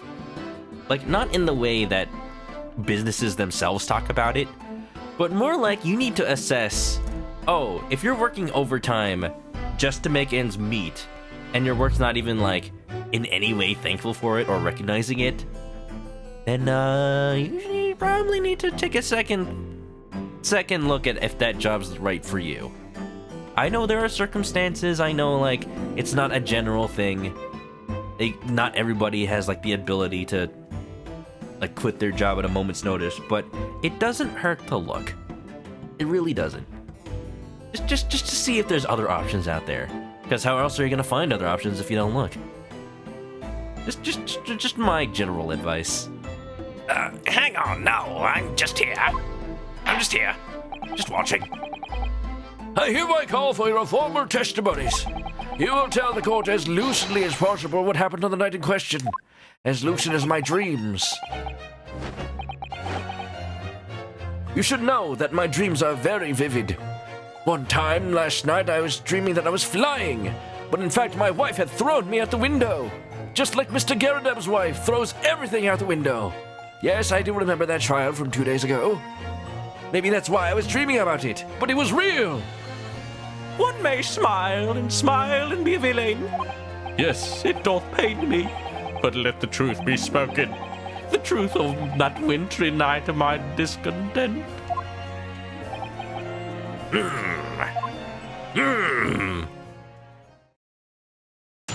If I had a chin that big, then yes, I'd be just like, every time I think, just rubbing it all over. Because that's a lot of chin. Man's got more chin than the entirety of a phone book in China. I'm sorry, I've heard that joke before, and I just, like, it just came to mind. True, though. The wintry night of my discontent. The snow lay about. My neighbor did cometh in the evening, bearing a gift of tea. But Mary, bitter was his drink. And when he left, I did fall prostrate at my table. You did not fall prostrate on your table. You did not, like, fall on your ass. You were just sitting at your chair. Stop being so dramatic. 'Twas the tea alone that did pass my lips that late hour, naught else. I was outside this bloke's window in the freezing cold all night, keeping an eye on his room. You're stalking him? No one else visited his room but that short little round-back eastern fella. Wait, what did you say? You were keeping an eye on Mr. Shamspeare's room all night? That's right. Of course, the bloke's window is all locked up, isn't it? Well, there's a little gap in the bricks where you can see into the room. So I spent the night trying to keep my teeth from chattering as I peered in through that. You spent the entire night outside just spying on him. Is that legal? Just my constant question in every Ace Attorney game is anything half of the witnesses and defendants do even legal? Like, yes, they're being tried for murder, the defendants are, but I have a feeling they're guilty of a lot more than that. Ever had those falling dreams? Only when I play Catherine. Man, I played the demo for Catherine Full Body on stream, and I don't know if it's a game for my stream. That was back before I had, like, concrete rules on, like, the age rating I want for my stream. Nowadays, I say just, like, generally PG-13. I don't swear all that often, and I don't tend to dwell on adult topics. But the games I play have that kind of stuff. I play M-rated games from time to time. So it's like, it's somewhere that falls in between. I think I know exactly how I'd handle Catherine if I played it. How I'd handle Catherine. How I'd handle that game if I played it these days. But, just another one of those games that I don't know if I have time for in the schedule. The question is, sir, why? Whoa! Ah, well now, that's because he's on my list. What a piece of work is a man! What is a man? Therefore wouldst thou not stare in wonderment? What are you talking about? What are you talking about? What did that even mean? This buzzing busybody hath not part in this play. I pray thee, pay him no heed. Make no more ado about his tedious words. No, he's gonna be the key to all this. Just you wait. What do you say about me? Calm yourself. This court is concerned with what happened on the night in question. Nothing more. Like, I know how I handle the yikes moments. There are definitely yikes moments that happens in these, you know, I'll just say in games like the kinds that Atlas has been making lately. Like, I think Atlas themselves handle it in a way that makes sense generally, but there are a couple of things that also aren't done well because of the culture differences with Japan and also the time some of these games came out. Just the other month, I had found out what Operation Babewatch was all about in Persona 3, and I thought, like, oh, I can see how that can go bad, but I just did not realize, after I saw Kamui Kushi play that part. Yeah, okay. Well, now that I've seen it, at least I know how I can handle it when I do play Persona 3 on stream. Indeed, that is so. See, the judge agrees. And as the testimony we have just heard clearly reveals, there was no one other than the accuser present at the time who could have carried out this crime. Somebody's lying. And I think I know who. Oh, murmur, murmur, murmur.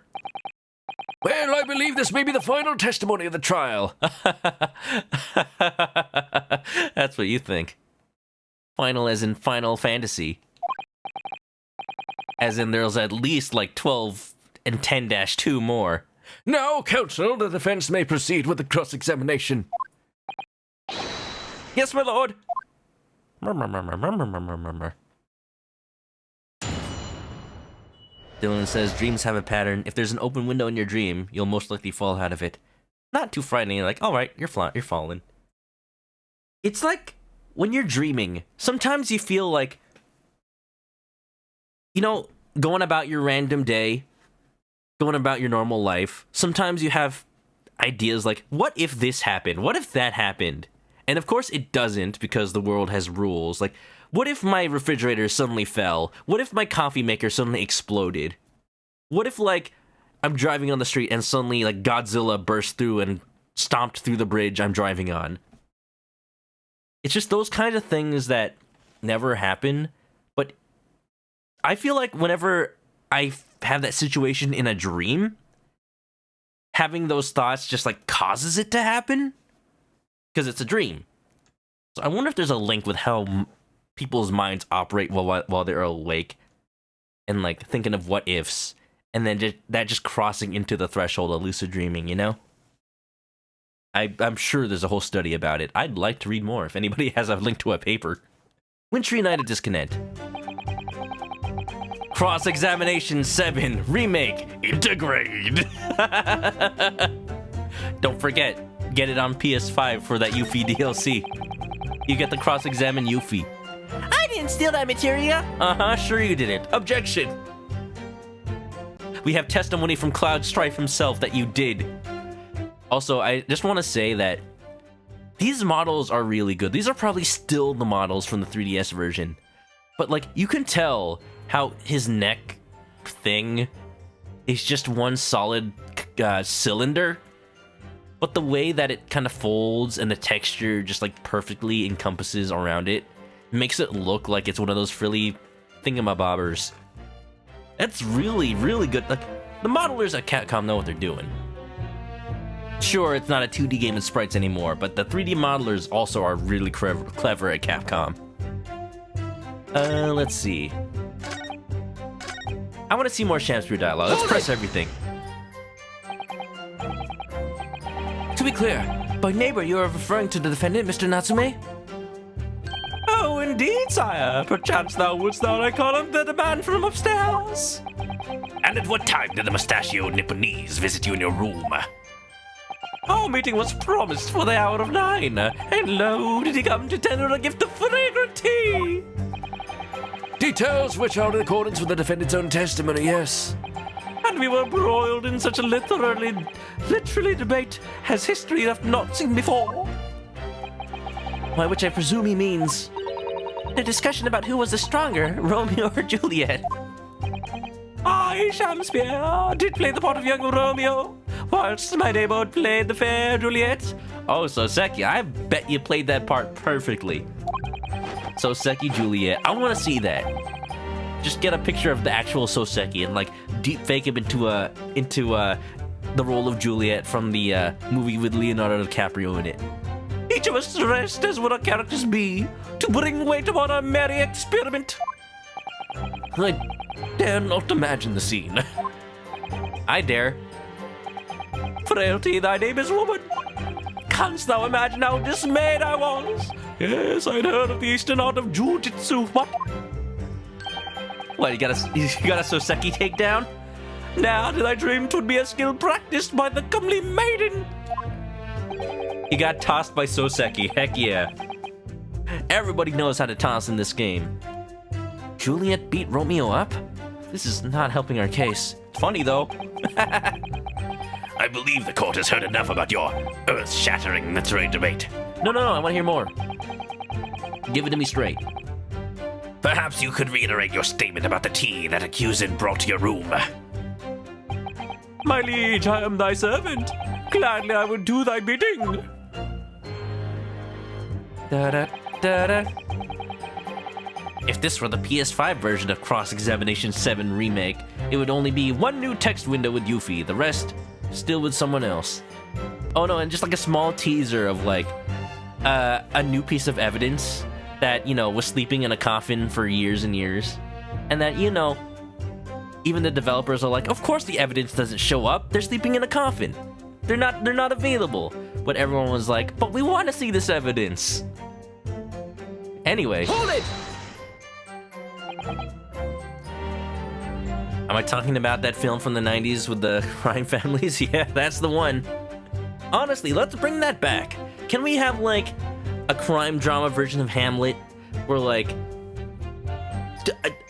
I believe the plot of Hamlet is that, like, Hamlet's uncle murders Hamlet's dad in order to gain the crown. So it's like, oh yeah, another member of the gang family murdering the head of the family to gain power. It still fits. It fits even more, honestly. Let's have it. And then Hamlet can be played by Leonardo DiCaprio again, now that he's more aged and more wizened. Let me stop you there. All right, I'm gonna stop you there. Mr. Natsume left your room at 11 o'clock, but it wasn't until after 2 that the poison made you collapse. That amounts to more than 3 hours of missing time.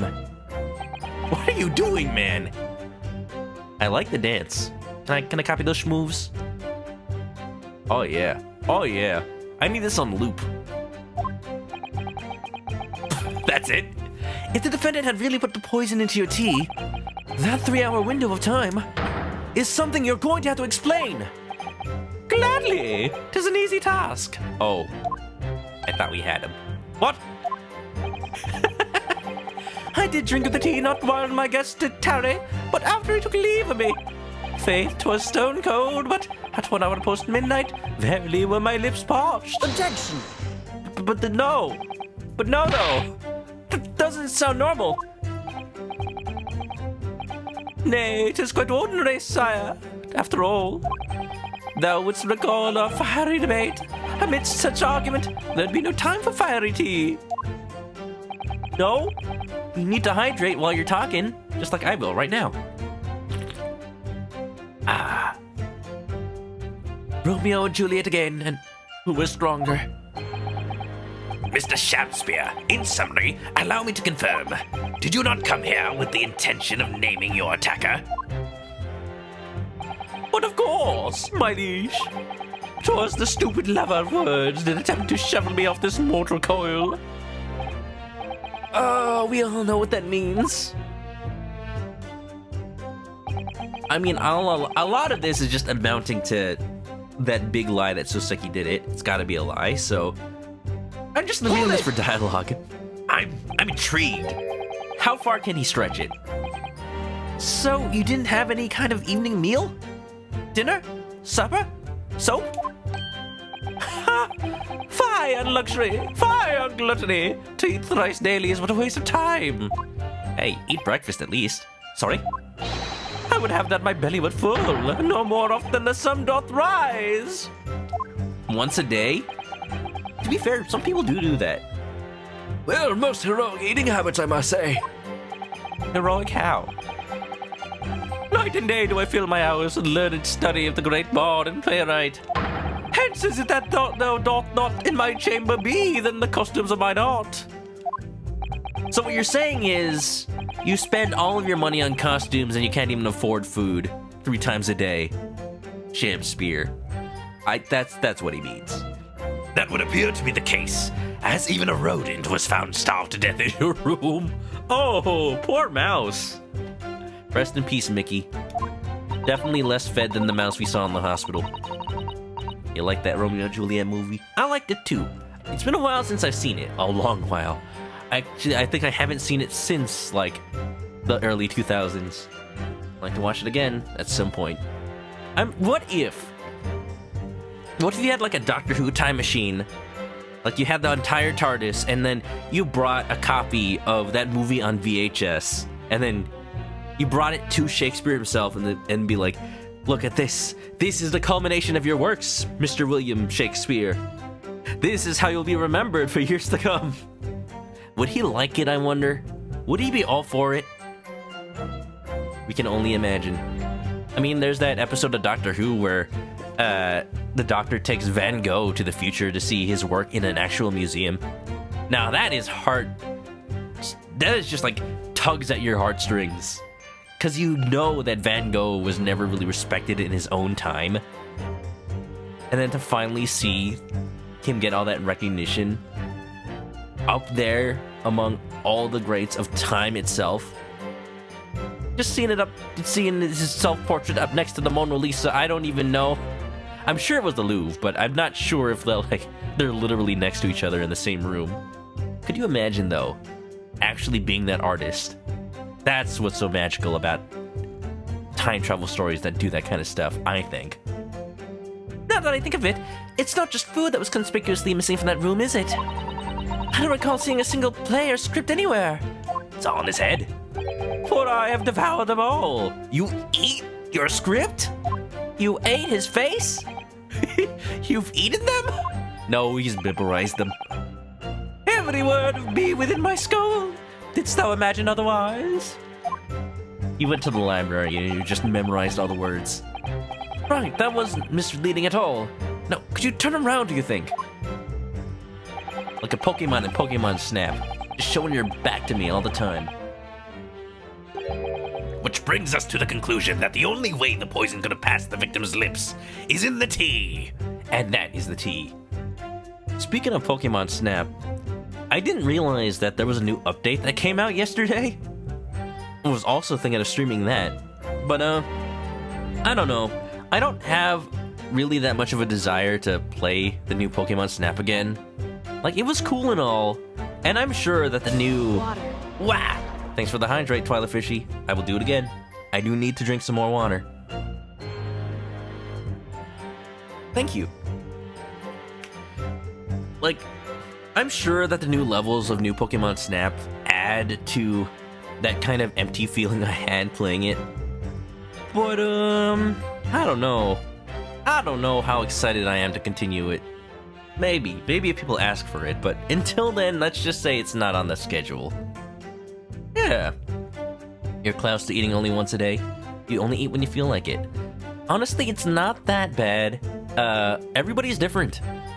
Like, you should actually talk to a nutritionist and or a doctor to verify that your body does work that way. But if you don't actually feel like you need to eat 3 times a day, you don't have to. That's just something that kind of went hand in hand with how people's work schedules evolved over time, how societies evolved over time. Like, there's so many cultures that only eat twice a day. There are cultures that only eat once a day. Everybody's different. Ha! Poor Ryu. I was outside this bloke's window. Hold it! All night. Do you at least have a blankie, sir? But the windows of the house have all been filled in. A historical artifact of the now defunct window tax. Thank you, Suzato. Yeah, you're right there. All bricked up horribly. But as it happens, there's a little part of the brickwork at the bottom corner that's been opened up. That's true. I was looking in through that gap. Yes, there were a few bricks loose, weren't there? And for some strange reason, a couple of bars of soap lined up on the ledge outside as well. Soap! I don't like going around poking my chin in other people's business, especially with a chin this big. People would notice for sure, especially on freezing cold nights. But them's my orders, so that's what I'll keep doing, as long as there's breath in my body. Such a diligent employee. What's with all the theatricals today? Maybe he's a paid actor too. Out of interest, Mr. Meter Man, after the accused had left and returned to his own lodgings, did you see the victim leave the room at all? No, he never left. He was in that room the whole time, as far as I'm concerned. We can therefore discount the possibility of suicide. How can you be so sure of that? The police carried out a thorough investigation of the scene and found no receptacle for the poison. And since we know the victim didn't leave his room, and hence didn't dispose of the poison's container himself, it's clear that this was no attempted suicide. Only the culprit could have removed the receptacle. So they're talking about receptacle for the poison, as in where the poison could have been kept.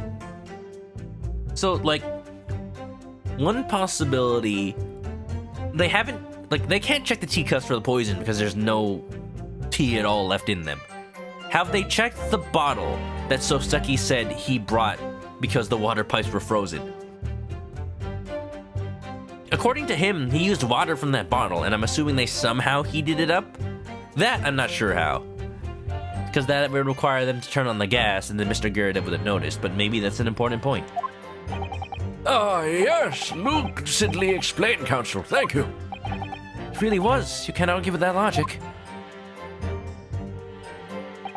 No one else visited his room. Hold it! Poison was strike 9, however you say it? Yes.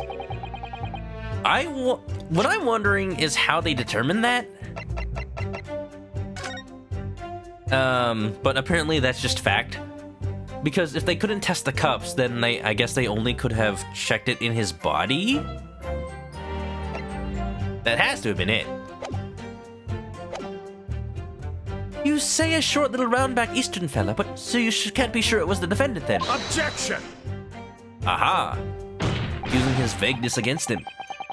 How many other short, little round-back nipple knees with a mustache do you think there are in London? Now, did he say mustache? Well, of course, it's only a narrow gap, and it was quite dark, so I didn't notice the mustache. But he showed up at around 9, so I'm pretty sure of myself. I saw what I saw, and that's all that I saw. And when the person you saw arrived, did he and Mr. Shamspeare drink tea together? Could have been tea, could have been Rabone soda. Nah, sorry, I couldn't say.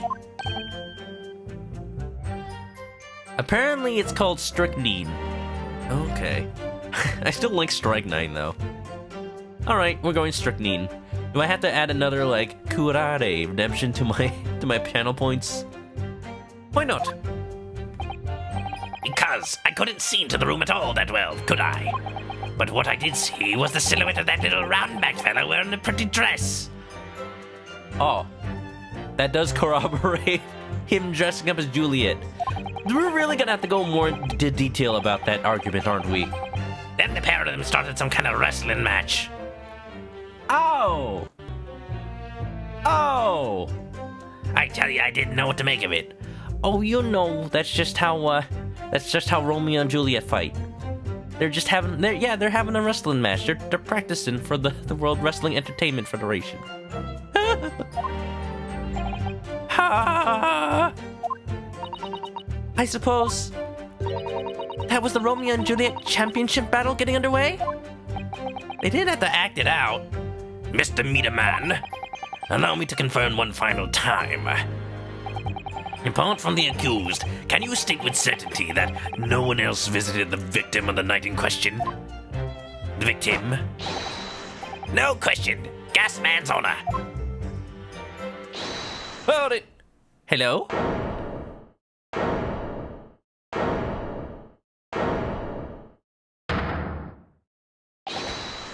I know for a fact that this guy is like a named character. My lord! Egg, Omegas, how you doing? Welcome to the kangaroo court. Goodness me, yes, Mr. Foreman. Yes, Mr. Foreman, that's his name. Thank you for reminding me. I've kept my mouth shut and listened up until now, but this has gone on long enough. Are you all with me? No, don't do that. Yes. Are we to understand that you ladies and gentlemen of the jury are in agreement with one another? No. That you've reached a unanimous decision? 2 right we have. Are you all with me? Yes. No. Wait, no. The defense is in the middle of a cross-examination. Susanna, you got any more tricks in that book of yours? The defense has a right to one more cross-examination after their last cross-examination, as long as a detective comes in bursting through the door wearing a funny hat and doing a funny dance. Herlock, that's your cue! To be honest, I was holding out a bit of hope for you, young man. Especially after you identified those few hours that followed the accused leaving the victim's room. Yes, the 3 missing hours, as you put it. But in the end, what difference do they make? Not as far as I can see. I bet this juror appears sometime later with a name. And since that's now apparent, there's really no reason to delay our decision any longer. Like I was saying before, if I don't take 5 bob home with me tonight, the missus will blow a top. What's that? Sorry, I didn't catch quite what you said. Why do I have a redeem on how to pronounce that one Batman Beyond villain? There was a Batman Beyond villain named Kurare? That's even more random. because it was a plot point in the first Great Ace Attorney that specific poison was used, and that the Japanese court system had no way to identify it. So I had to prove right then and there in the courtroom that the evidence right in front of us was poisonous, and that poison was curare. And I could not figure out for the life of me how to pronounce it until I looked it up. And now it has a history. Very well, let the court be apprised of your decisions. Ladies and gentlemen of the jury, you will state your learnings as to the defendant's culpability. Guilty! Guilty. Hey! Guilty. No! Guilty. Guilty. Oh. Guilty. Oh. Well, at least Santa Claus had the right voice.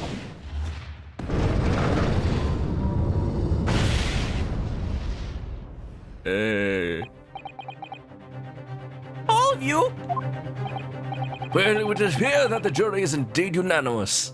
Wow, shortest trial ever. I guess that's it for this case. And then I was cast from England, forced never to return. Now wait a minute, that's not how it went. Wait, since this is a flashback, I bet if I lose and get a guilty verdict, the flashback Naruhodo will just be like, now wait a minute, that's not how I remember it going, let me start over. So this time at least, it seems justice will be done. All's well that ends well, as they say.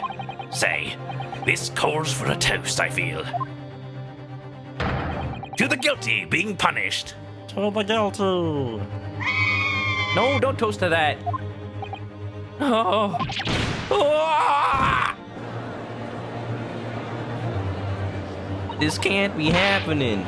I'm better than this. I'm more experienced than this. Not at this point in time, but I am. I've played Ace Attorney games. Get up, Mr. Naruhodo, please. We're screwed. The trial isn't over yet. Believe you me, in the first Great Ace Attorney, it gets more ridiculous than this. Like, 2 or 3 times in the same trial, it comes to this point where it's like, oh yeah, we're all say guilty. Every one of us. But then, Suzato looks through her legal books and finds a loophole on, like, a way the court proceedings, like, allow for one last argument. And that, like, nobody ever... not even the judge and Brock Van Zeeks realize it's a thing because nobody ever thought to do it because they just gave up. What do you mean, Mr. Zato? What about the information I found in this encyclopedia of British law I have? That obscure right that belongs to the defense in these situations. Remember? Exactly what I was talking about. Our last chance, we have to take it. Go, go, you can win, you can fight, you can do this. Thank you, Nuiki. Believe in the me that believes in you. A summation examination. Yes, that's right. I like how they localize that, it rhymes. We don't have a jury in Japanese courts, of course. At least not until Apollo Justice, and then they kind of don't adopt the jury. I don't know. But here in the British Court of Law, if we can reverse the decisions of a majority of the jurors, we can force the trial to continue. How did they get Santa's vote? Like he's not even paying attention. This trial can't end now. Pull up your sleeves, Ryunosuke. We've got some work to do. Whatever it takes. I just can't let that happen. Slap! Yeah! The defense moves to invoke its right to a summation examination, my lord. Oh, he's sweating. Oh, he's sweating. Why am I not surprised at my learned Nipponese friend's inability to admit defeat? Because I'm anime as heck. There's one thing you don't know about. There's one thing you don't know about Nippon, Mr. Van Zeeks. And that's anime. I am the embodiment of anime.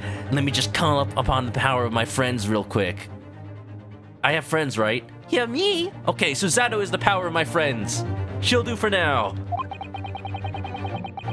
And Asogi Spirit, and I'm sure Soseki. Soseki, give me your spirit. What? Just raise your hands up. Give me a spirit bomb. Oh, okay. No, I'm the one that has to yell. Oh, okay. You choose to cling desperately to some archaic rule you barely comprehend instead of accepting the truth. I accept the truth. We'll get there when the truth is here. Certainly no other defense counselor in recent times has exercised the right to a summation examination. Because because they all know that once the jury's mind is set, it cannot be altered. Barrock, did you even pay attention to the trial 2 days ago? Nevertheless, the right remains and must be upheld. Remind me to change that law later. What, are you gonna become a lawmaker? The defense counsel's request is granted. This court will proceed with a summation examination as outlined in the Encyclopedia of British Law. Thank you, my lord. A judge upholding the law. This one gets stuff done. He ain't like Udgy. Like, I love Udgy, but this guy's the real deal. Are you and your fellows prepared, Mr. Foreman? Believe me, my lord, we know all about this young lad's tenacity. And we're ready for it. Very well. In that case, ladies and gentlemen of the jury, I hereby call upon each of you to state the grounds upon which you find the defendant guilty of the crime for which he stands accused. My finger points. We love Udgy, but this judge is best judge. Well, he's the most competent judge we've seen so far. The judge in the Japanese courts is pretty good too, in the first trial of these games. All right, what are you saying, Mr. Foreman, Mr. Backman, Mr. Forehand Backhand? The victim may not be well off, but he's a noble man. And straight up, there is no reason to doubt the man. Well, I do declare the good gentleman has no reason to lie. In fact, I think he's rather splendid. That's not evidence. Just look at the accused by comparison. He's Japanese, stoops all the while and has a mustache. Very fishy, very sus.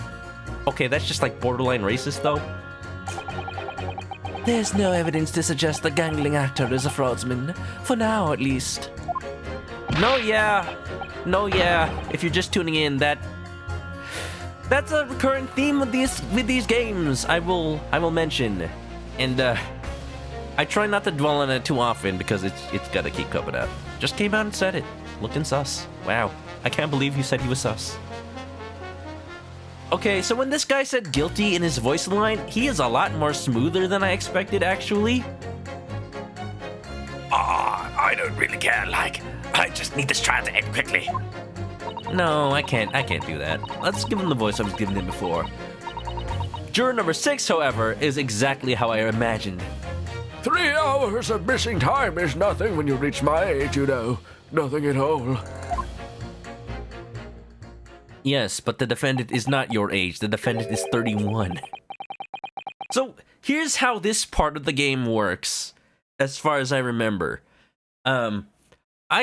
Instead of cross-examining one, story, I have to look at every one of these jurors' arguments and refute them one by one. Sometimes changing one person's mind will help change another person's mind, so there is an order sometimes. But, it's interesting because it's not just like the find one contradiction kind of thing we're used to. This is the kind of gimmicks I like in Ace Attorney, where they're still convincing people, but it's not just cross-examination. Pretty good. I knew it. Every single one of them seems completely convinced. Even Santa? I think he's the easiest one to convince. I'm just gonna be like, actually, it says here he's 31. Oh, well, he's just a baby. It would seem that all the jurors have come to the conclusion that Mr. Shamspeare is fine, upstanding, and honest. Why? If you ask me, they've all been bewitched by his strange theatrical movements. Does a silly dance, stranger MP? And sadly, nothing that Mr. Natsume has said appears to have been registered at all. Well, here goes. Let's not forget. I've pleaded with the jury on Soseki-san's behalf before, and it worked. So you never know. Before we begin, it might be an idea for me to remind you exactly how a summation examination works. This one I will look at the tutorial for, because I want to be sure. Well, you're still very new to British law, after all. That's true, I suppose. And Soseki-san's fate is entirely in my hands now, too. There's always a chance I might have forgotten some crucial detail. Yeah, let's refresh your memory. Dum.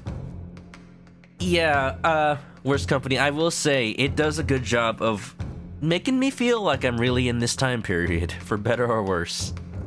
Alright, so if you remember, the key to changing the jurors' minds is the things that they say themselves. Yes, it's coming back to me. First, listen to every statement. If they might contradict, you pit them against each other. Okay. Yes, that's right. In many ways, it's similar to a normal cross-examination. All right. Now, all that remains is to Just do it! I did do the hand thing, don't you know? I don't have a webcam, but I did. Shia and LaBeouf would have been proud. Without further ado, please, counsel, proceed with the summation examination, consecration, delimitation.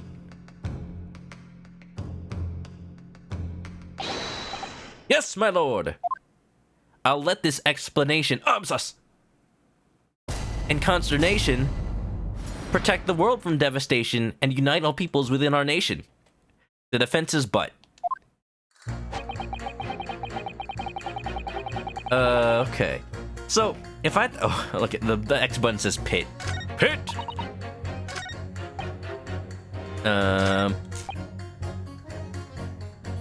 I want to know what she means by for now. Hold it! Let me press for more details. A fraudsman? What do you mean by that, madam? I would like an explanation, please. You can't just, like, decide these things. I swear, don't you look into my eyes. Look into my eyes and tell me with a straight face that he looks that William Shakespeare looks reputable in any way, shape, or form. Just look into my eyes. Oh, they're not sus anymore. I was gonna say, like, be hypnotized by their motion back and forth perpetually. It really is a most tiresome problem for the company. Most irritating. You own the gas company? We can be absolutely certain that a customer is stealing from us, but without hard evidence. We can't even threaten to take action for fear of being sued.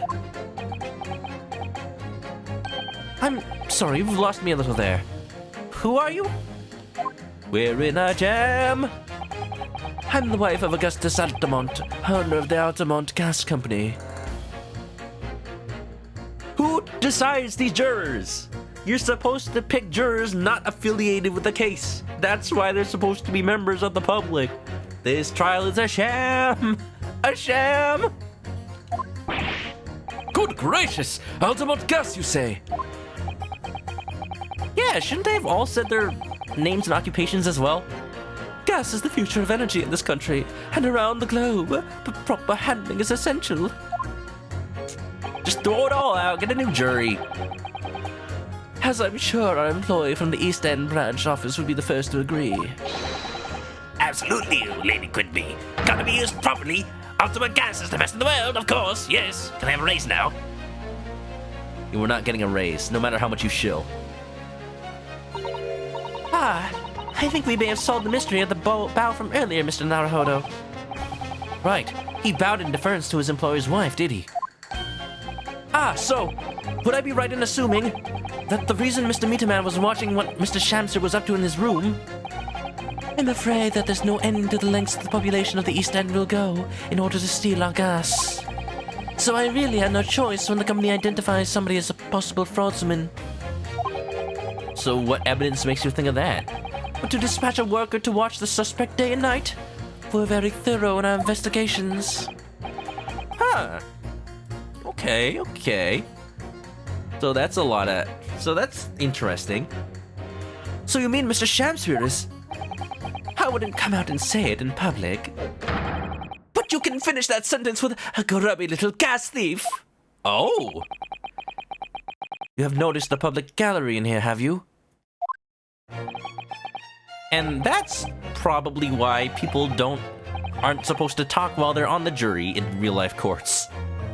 Because their opinions and information from outside can totally mess up the case. The eye of man hath not heard, the ear of man hath not seen. Yes, because those organs don't do those things. Faith, wouldst thou wound me with thy words, were I to let them penetrate the skin? But seraphs hear not insults, only choirs of angels in song. We may not have the evidence yet, but my workers won't stop buzzing around you until they find it. And when they do, you'll find yourself blasted back to your angelic heights in an ultimate gas explosion.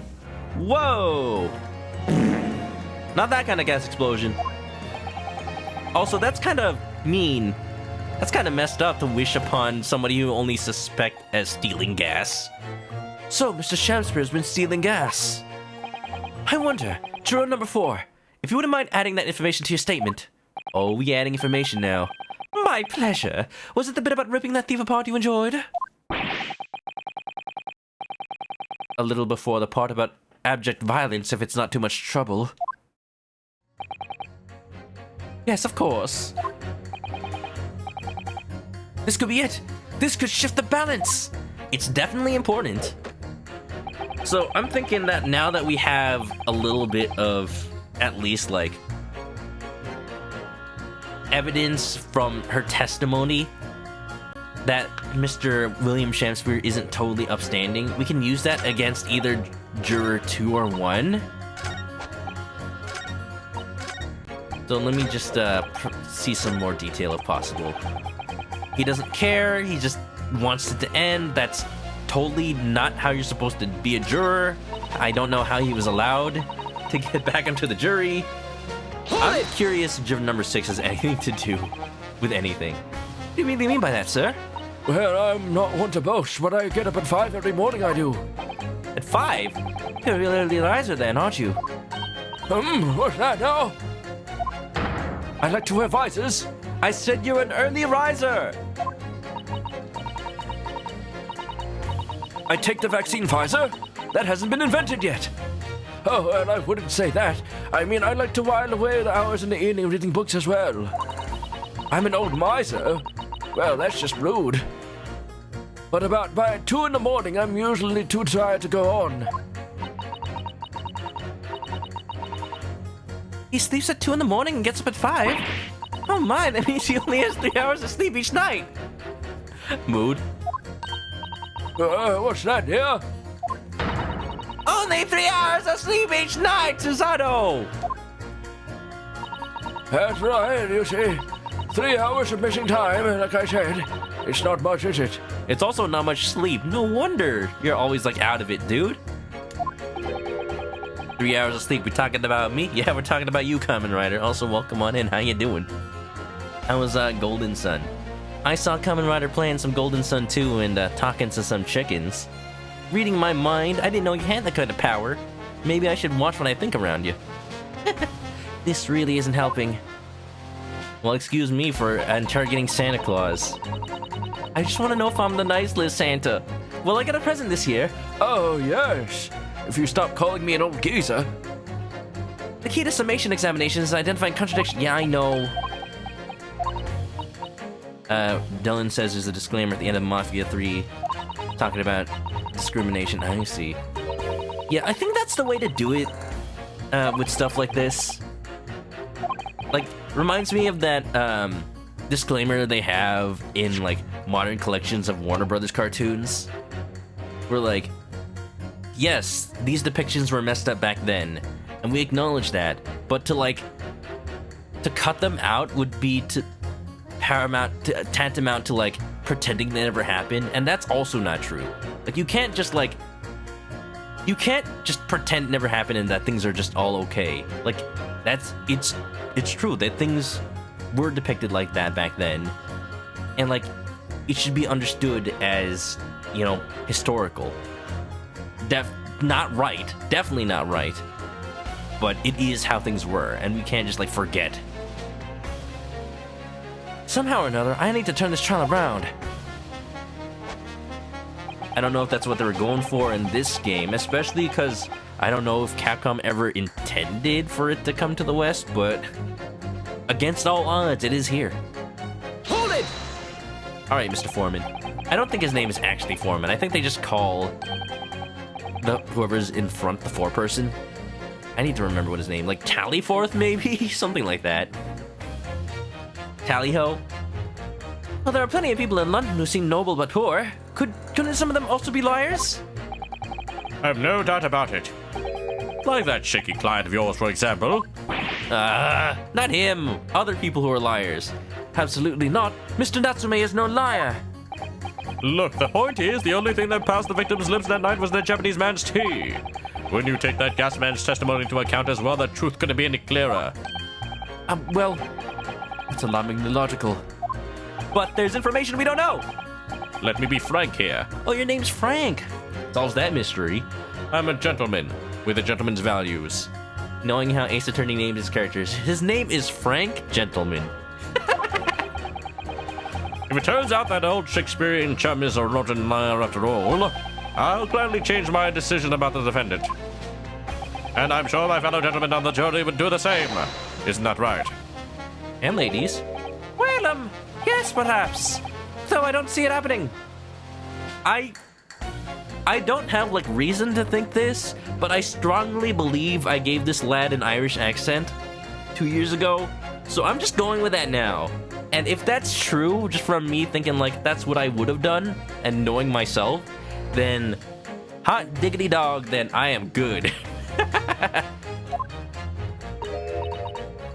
What's that? Heraldly gentleman here, you know. You have to speak up.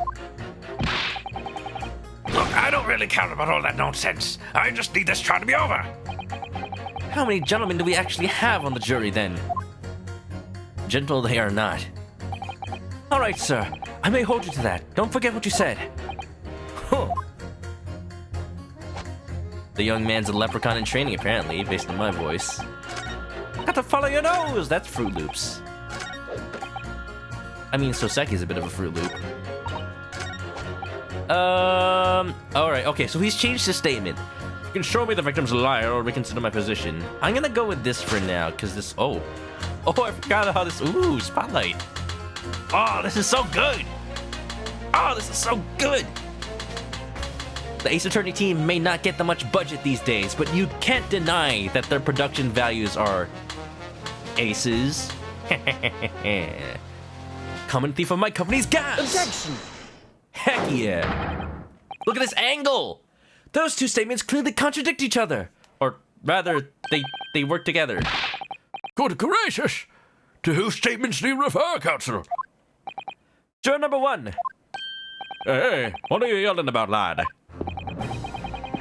Oh, here's the return of my favorite pacing animation in the entire series. Look how smooth it is. Look at this. This is some Capcom employee in Capcom Japan walking back and forth with a mocap suit on. Mocap soup? With a mocap suit on. You know, with those golf balls. You know it. You can see it now, don't you? Just like overlay it on Ryunosuke right now. Smooth. And he has a law blade. It's a katana. Thankfully, he doesn't use it like Franziska von Karma does. It belonged to his best friend, who has tragically passed. And in order to uphold his dream of being a lawyer, Ryunosuke has taken up that mantle. He wears his sword, he wears his friend's armband. Both of those things used to belong to his friend. And just carrying on his dream. I'm still so surprised they let him have that sword. I presume you've heard juror number 4's statement, made by the wife of the owner of Alamont Gas? Well, yes. Well, yes. The victim, who you claim to be a noble, straight-up man, is in fact turns out to be a common thief. So the good lady says, but there's no evidence, is there? You and I both heard them say as much. It's true. We don't have evidence as such, just yet. Maybe I can present evidence. The claims aren't baseless, you know. What? You heard me, seeing as his own operation has already been compromised. I would suggest that the court hears testimony from our East End branch office employee over there. I'll do whatever you say, my lady. Gas man's owner. Ah, ga, ga, ga, ga, ga. I'm honest to the finish, because I eats me spinach. Juror number 1, you're not allowed to eat spinach. Wait, no. Juror number 1 is the foreman. You say you're a man of your word. If I could show that Mr. Shamspeare was a liar, you assured me that you would reconsider your decision about the defendant's guilt. Pinky promise, no take backsies. This is literally my legal argument, and I am livid. Yes, I did say that. And as a man of honor, I'll hold to it, as I'm sure the other gentlemen of the jury will. Well, all you have to do is reconsider. You don't have to. Actually, just go ahead. Do change your guilty vote. Me? Oh, well, yes. Now that we found out the man's a liar, perhaps we have to consider the matter further. If I'm perfectly honest, I haven't heard half of what you've all been saying. So this means you'll recap a few points. Now it should be down to the crowd. Oh no, I'm not having any part of this. I want this trial over and done with. In that case, I shall change my leaning. Aha! If it means justice for your gas company, that works for me. Oh, Mr. William Shamspeare, if that is your real name. We of the jury demand to know exactly what kind of a man you really are. Time to tip the scales.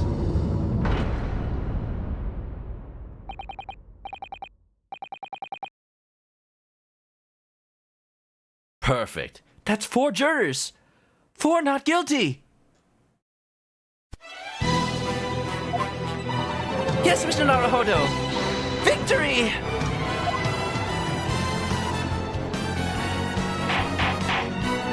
Order!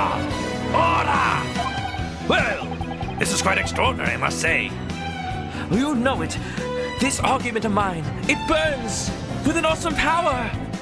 Take this, my evidence, my contradictions, and all of my pointing strength. Objecting finger! That wasn't the music from the game. If all of you are confused, it just felt weird without music. Honestly, they should have had that. That was orchestrated, right? Sorry that was a little loud. It's configured for my regular stream volume. I had to turn it up because this game's kind of quiet. I wonder if there's an option for that. Can I change the audio? Oh, good. Audio is just like on or off. I want it louder. Well, this is quite extraordinary, I must say. Gee, Gundam, that perked some people's ears. Y'all awake yet? As a result of the defense's summation examination, the jury's leaning has changed. No, only 2 jurors say guilty, whilst 4 say not guilty. I therefore declare this court to be in a state of disaccord and order the trial to continue. Thank you, Oji. Oh, I was like, wait, why am I not at the defense bench? Oh, because I'm over here in the witness stand. Yeah, break out some. Whoa! Break out some more wine, Van Zeeks. You'll need it. You have spoiled the bouquet, Mr. Shamspeare. I was going to have fancy cheese with that wine. Now it's all ruined. By the time the cheese gets here, by the time the trial is over, the cheese will mold. What if it's cheese that's supposed to mold? It's not. We throw in wine glasses at lamps. Like I said, he goes through a lot of them. The ladies and gentlemen of the jury now find they are unable to trust you, the victim. What a unique circumstance. I like it. I mean, unique until Ace Attorney 6. Let's go. But you gods will give us some faults to make us men. So God mend me. I do swear. I hate that this technically doesn't put me any further in my regular arguments on the trial about proving Soseki not guilty. All I've done is cast a shadow of a doubt on his character. That's not how trials are supposed to be won. You were reading manga, you heard G Gundam.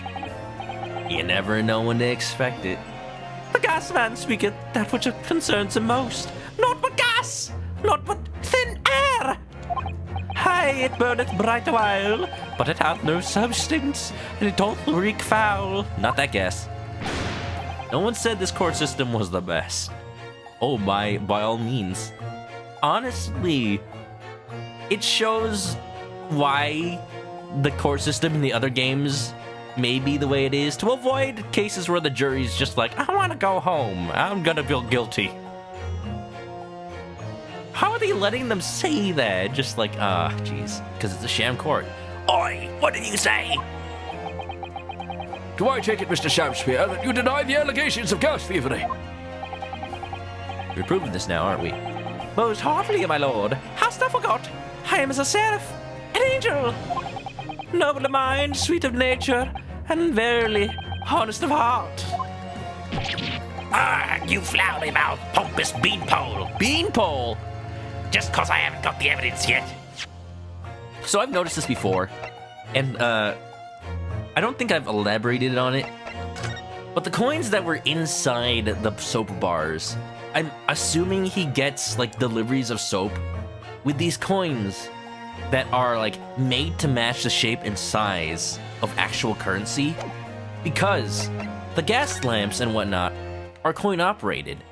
So normally you have to put in actual money to make the gas work. But what he's doing is probably using these fake coins. You know, like how you can tie a string to a quarter to get free things from a vending machine, free food and drink. So in a similar vein, put fake coins into the meter so that like they trick the system. Question is, how does that stop him from getting found out? Maybe it's like it's a coin made of wax? Oh, you know, I did notice this puzzle, but now this puddle, but now it makes sense. Maybe the coin is made of wax, and as the room heats up, it melts, so it destroys the evidence that a fake coin was ever used. Like even though it's in the box, it melts out of the box? It's gotta be it.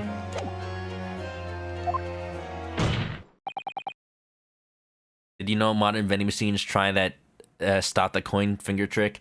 Oh yes, I've known ever since they updated the vending machines in my college. Not that I ever did that on purpose, but you know, sometimes just when I put a quarter in the machine, sometimes it would count as 2 quarters, and I'm like, well, what can I do about it? I didn't do that on purpose. It's just really bad at reading coins.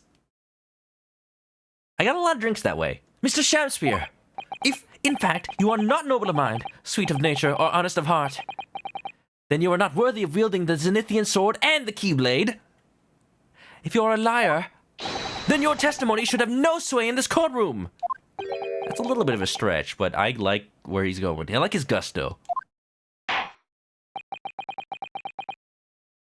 It is my considered opinion that at the present time no other possible culprit of this crime has been identified. All testimony heard by the court thus far heavily implicates the defendant.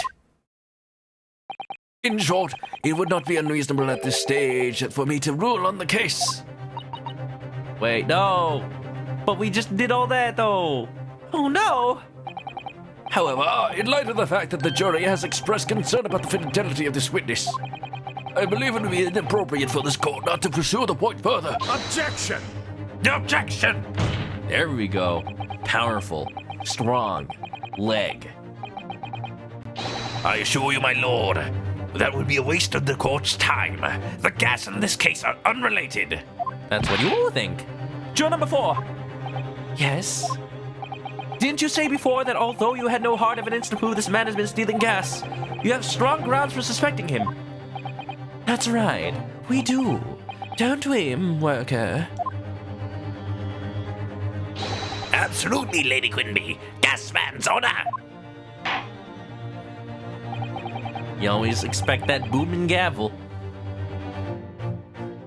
What if, like, after all this time, the judge's name is something like ultra punny, like slams the gavel. Mr. Slams the gavel slams the. You'll hear your testimony now. Says the verdict. Go Bill. You will tell the court precisely why you believe the victim, Mr. William Shakespeare, has been stealing gas. Yes, my lord. It would be my pleasure. On the ultimate gas cap. If I may, my lord. I was talking, but okay. Go ahead, madam. This worker's testimony may have a significant bearing on the good name of my husband's company. Therefore, I should like to take the stand alongside him in a supervisory role, if you wouldn't mind. Sure, why not? Let's just change the rules. Wahoo! Oh yeah! Sweet as honey! Yeah! Alright, very excited. That raise is sure as punch. Very well. As an exception, I shall honor your request. How much crazier can this situation get? Thank you, my lord. You wait until the boss gives you an earful. Oh, it's gonna sting, you mark my words. So you will both testify before the court on the subject of the illegal consumption of the Ultimate Gas Company's fuel. Yes. Is that clear, my good man? Clear as ultimate gas, my lady. Which is the clearest in the world. No additives, wow.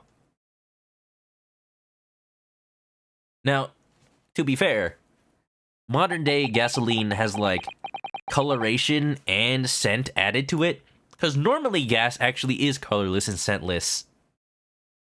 But that's dangerous because people mistake it for water, so they add these things to make it clear that, oh, that's not water. Do you think the gas has gone to his head, Mr. Dato? Quite possibly. I think the man is just a very dedicated employee, Mr. Naruhodo. Just like you should be a dedicated lawyer. Ooh. All right, let's go. Second testimony. If my theory is right, maybe he even uses the soap as soap, so there's no evidence of the molding either. Yeah.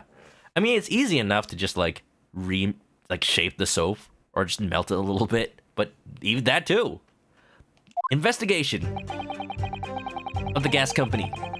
I'm proud to be the company's East End branch investigator and meter money collection agent. Ultimate gas meters accept threepenny bits. Threepenny.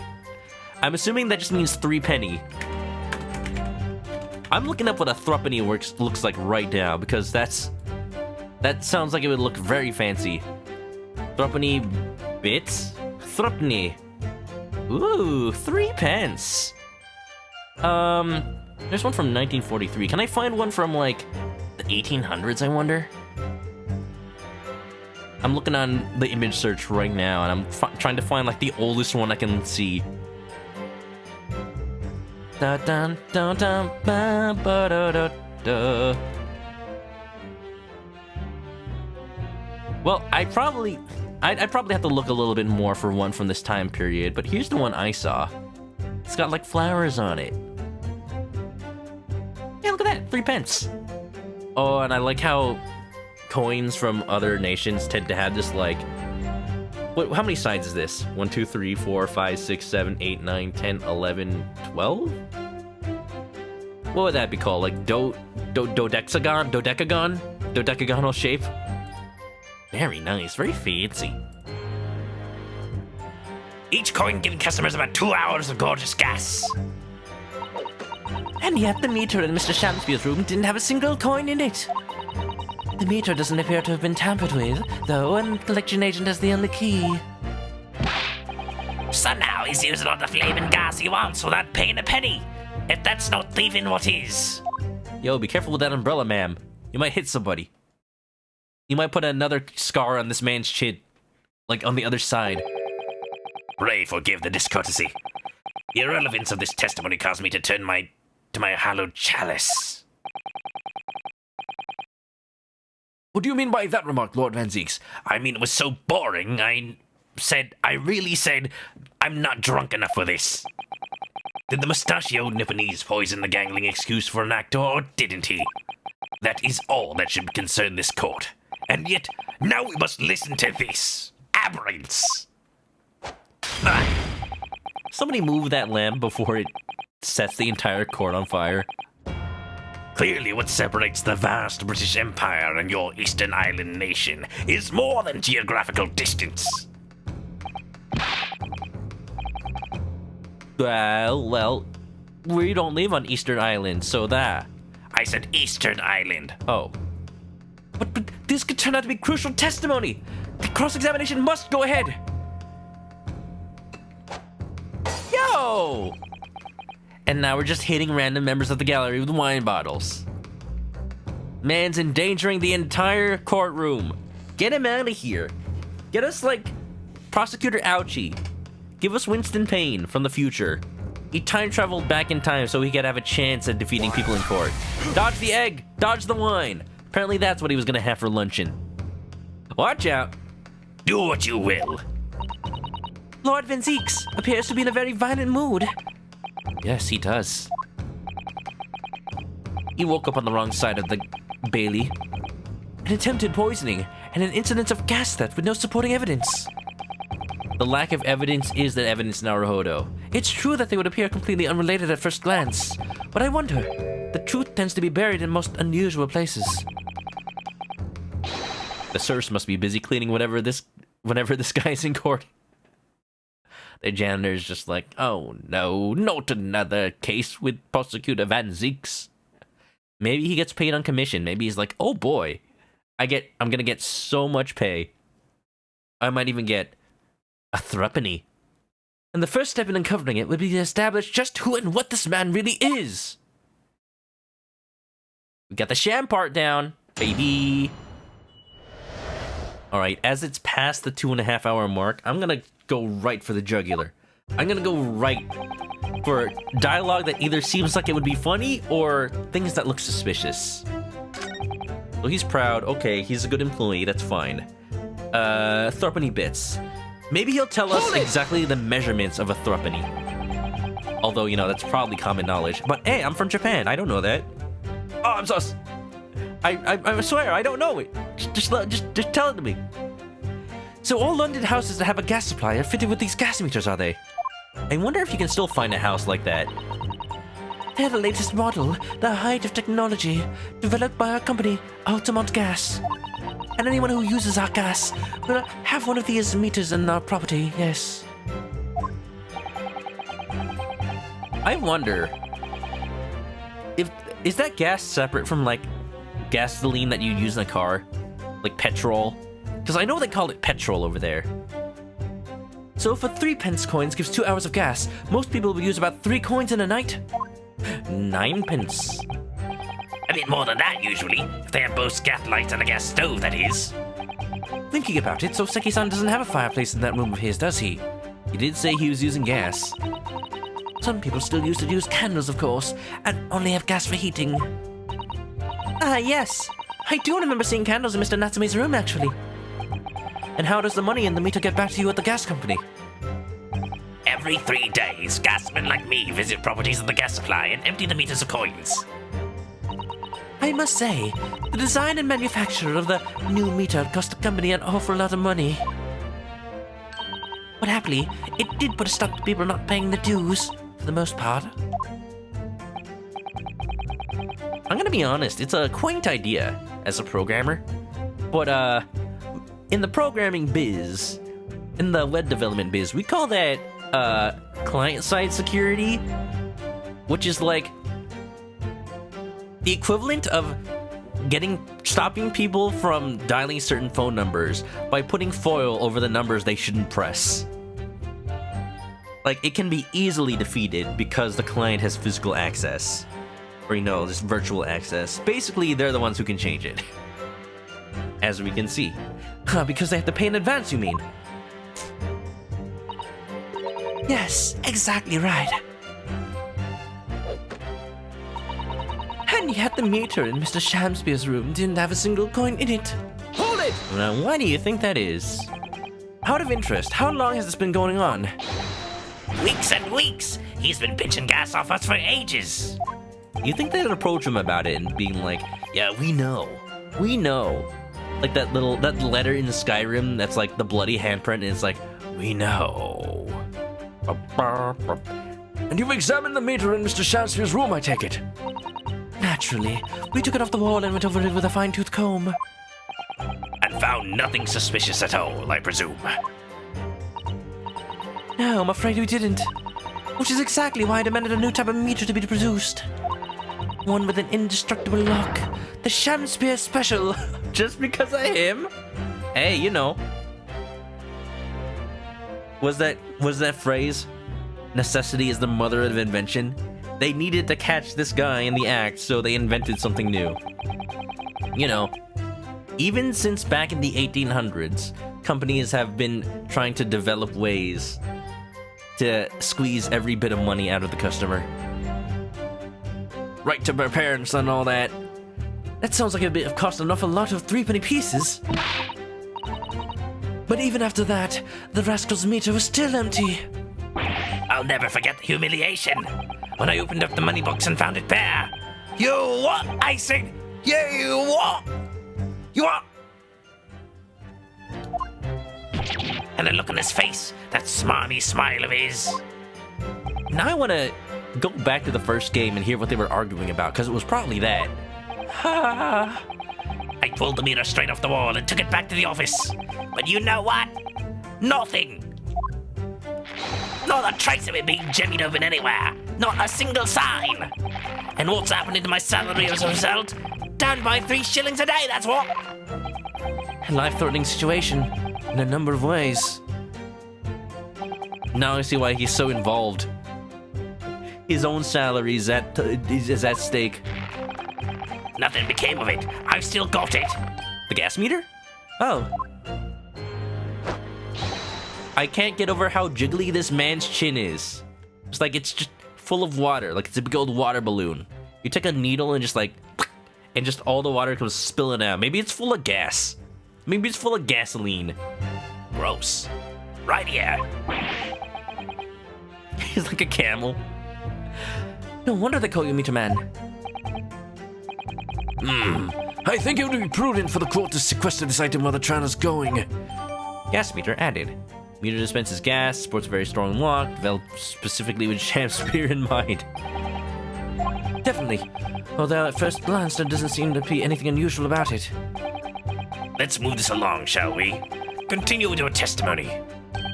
Though I would say it has as much value as the contents of that meter. Nothing. Oof. It has value to Meter Man. It has value to him. Ooh, ooh, ooh. New evidence? Gotta check it out. Let's see. So, you just like put the coin in here?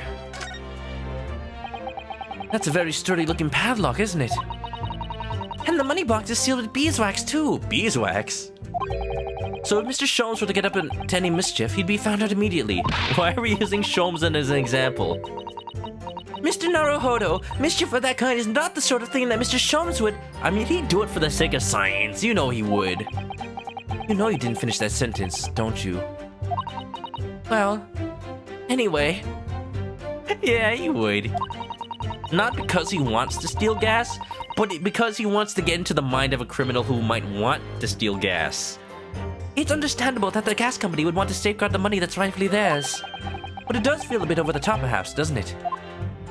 A little bit. Anything about the back? Doesn't seem like it. The lock. That's a very sturdy looking padlock, isn't it? And the money box is sealed with beeswax, too. Oh, same thing.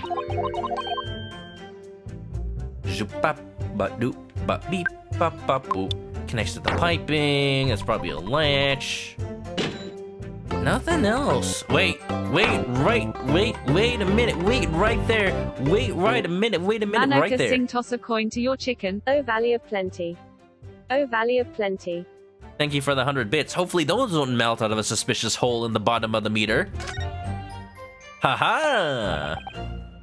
Thanks for the bits, Goku. Oh, what's... Have you spotted something, Mr. Naruhodo? Now, 100 bits, what does that translate to?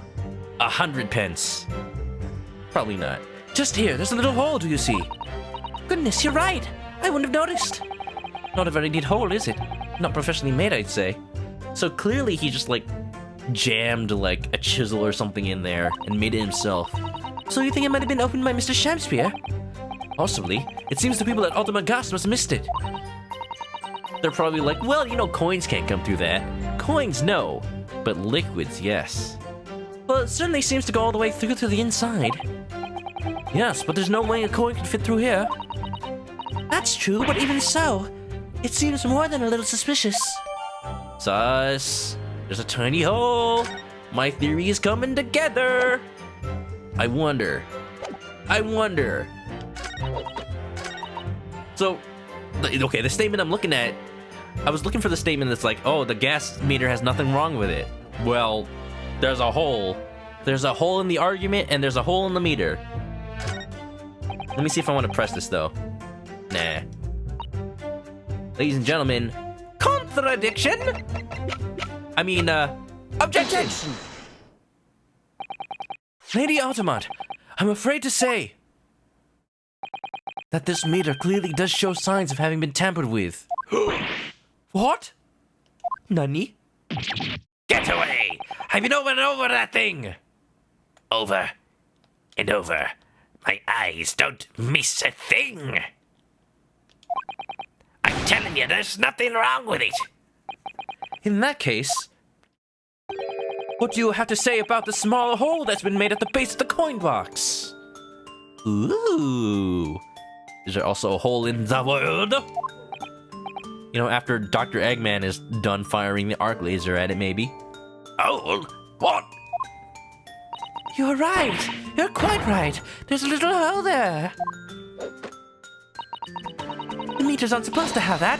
None of the others do. It's for ventilation. Yes. In other words, we can assume that Mr. Shamspear secretly opened up this hole himself. Yes. I wouldn't be at all surprised. But why? Yeah, why? I mean, it's tiny. You couldn't get a farthing through that. A farthing? A fart in? Lady Altamont, I wonder if you could give that court some more details about your meter design. What sort of details? What I'd specifically like to know is how it differentiates coins. If it's just size, then we know. Coin made of soap, coin made of wax, something like that. How does the meter tell the difference between different coins? What do you mean? Well, for example, if someone were to put it on 1 penny coin, that wouldn't work presumably, would it? No, of course not. So, how does the meter know the coin it's been fed is a threepenny bit? Threepenny bit. Now that's a nice bit. Ah, I see what you're getting at now. The meter tells coins apart by their shape and size, which includes their thickness. A threepenny bit is about 3/4 of an inch in diameter, you see. Other coins just won't fit. Ah, I see. It's clearly been very well thought out. The witness will amend her formal testimony with that information in case it's pertinent. Meanwhile, Van Zeek's over there just taking a little nap, induced by all his wine. As you wish, my lord. Oop, ba boop, ba doop boo. Coin's the exact diameter and thickness of a threepenny bit. Nothing else will fit. Let me just read this real quick. I won't voice act it for time, but I have an idea. Anything matching, could equally be used. But is there any proof of that? If you find any fake coins inside, the contract says the customer has to save 100 times the amount they diddled? Oh, diddled, Haha! So that's why the melting! Ooh, I like his little, look at that. He's got that Frank Sawit vibe. We live for moments like that, as Gusman do. Live for them. It would seem the gas company has thought of everything. Not everything. Wahoo! Hurrah for gas! Hurrah for cash! Ultimate all the way! That's quite enough of that. Man, her umbrella kind of looks like a bee's butt. I think that's the thing. Like, she's like a bee. She's like the queen bee. Remind me how big are threepenny bits? 3/4 of an inch. What do you think, Mr. Naruhodo? Is this 2 centimeters measurement significant? Or perhaps is there some aspect of the meter's construction that we should be focusing on? Yo, take that code out of context. Is this 2 centimeters measurement significant? Yes, you may be right.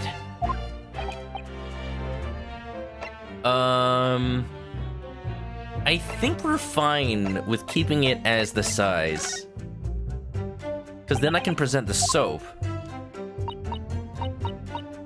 We hitting her with a bar of soap now? No, don't throw the evidence. That stuff's valuable and fragile. Oops.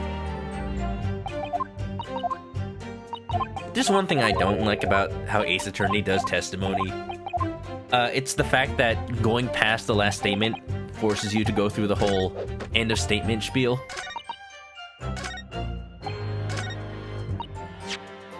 What if someone were to make coins out of soap? Objection. Wait, no? Okay, maybe there's a step I need to... There are clearly grounds for being suspicious of the last statement. Sorry, no. Oh no. One of my thingies. Not my thingies! Whoops! I mean, I thought that was it. I totally thought that was it. I think I'm on the right track, but I gotta prove that there was a coin taken out of the gas or something. Da da da da da da da da da da da da da da da da da. Maybe there's something I don't know about the soap yet. Oh, I examined this before, but now it's examinable again. Oh, look at this bar of soap. There's a circular depression on the side, about 2 centimeters across. Did you say 2 heckin' centimeters? Ladies and gentlemen,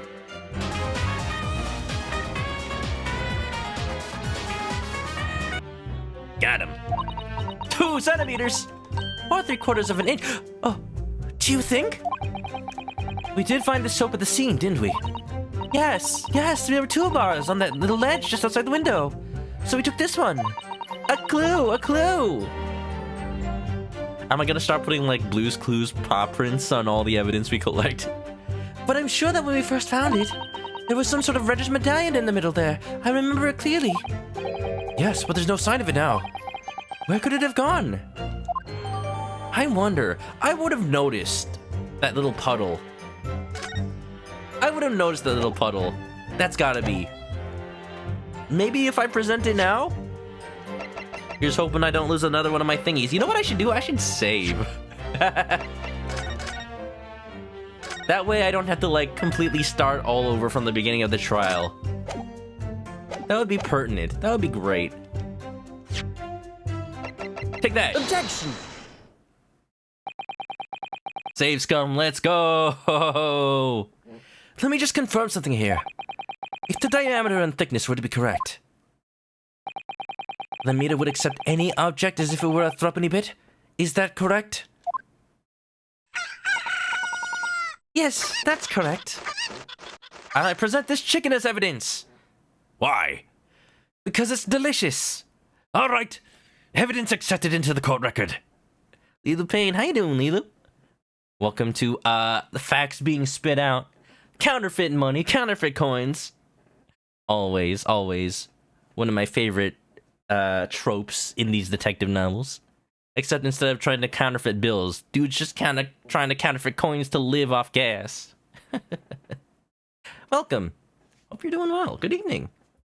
Omega's thought you were soft lock once. I've definitely had my fair share of soft locks. Not from having too little health, but by accidentally saving during part of the game dialogue that's like, no, you're wrong, here, take a penalty. And then I take the penalty, and then I get thrown back to the beginning of the case. It's not a soft lock, but it does suck, because that means the save file is basically moot. Yes, that's correct. Well, by something of a coincidence, while we were investigating in Mr. Shamsier's room, we found a particular item that matches the dimensions perfectly. Something the same size as a threepenny bit. What was it? The item in question is this. No, not the soap. The indentation in the soap. Flip it around. What? Have you been inhaling gas? That's a bar of soap, you idiot. That's a bar of heckin' soap.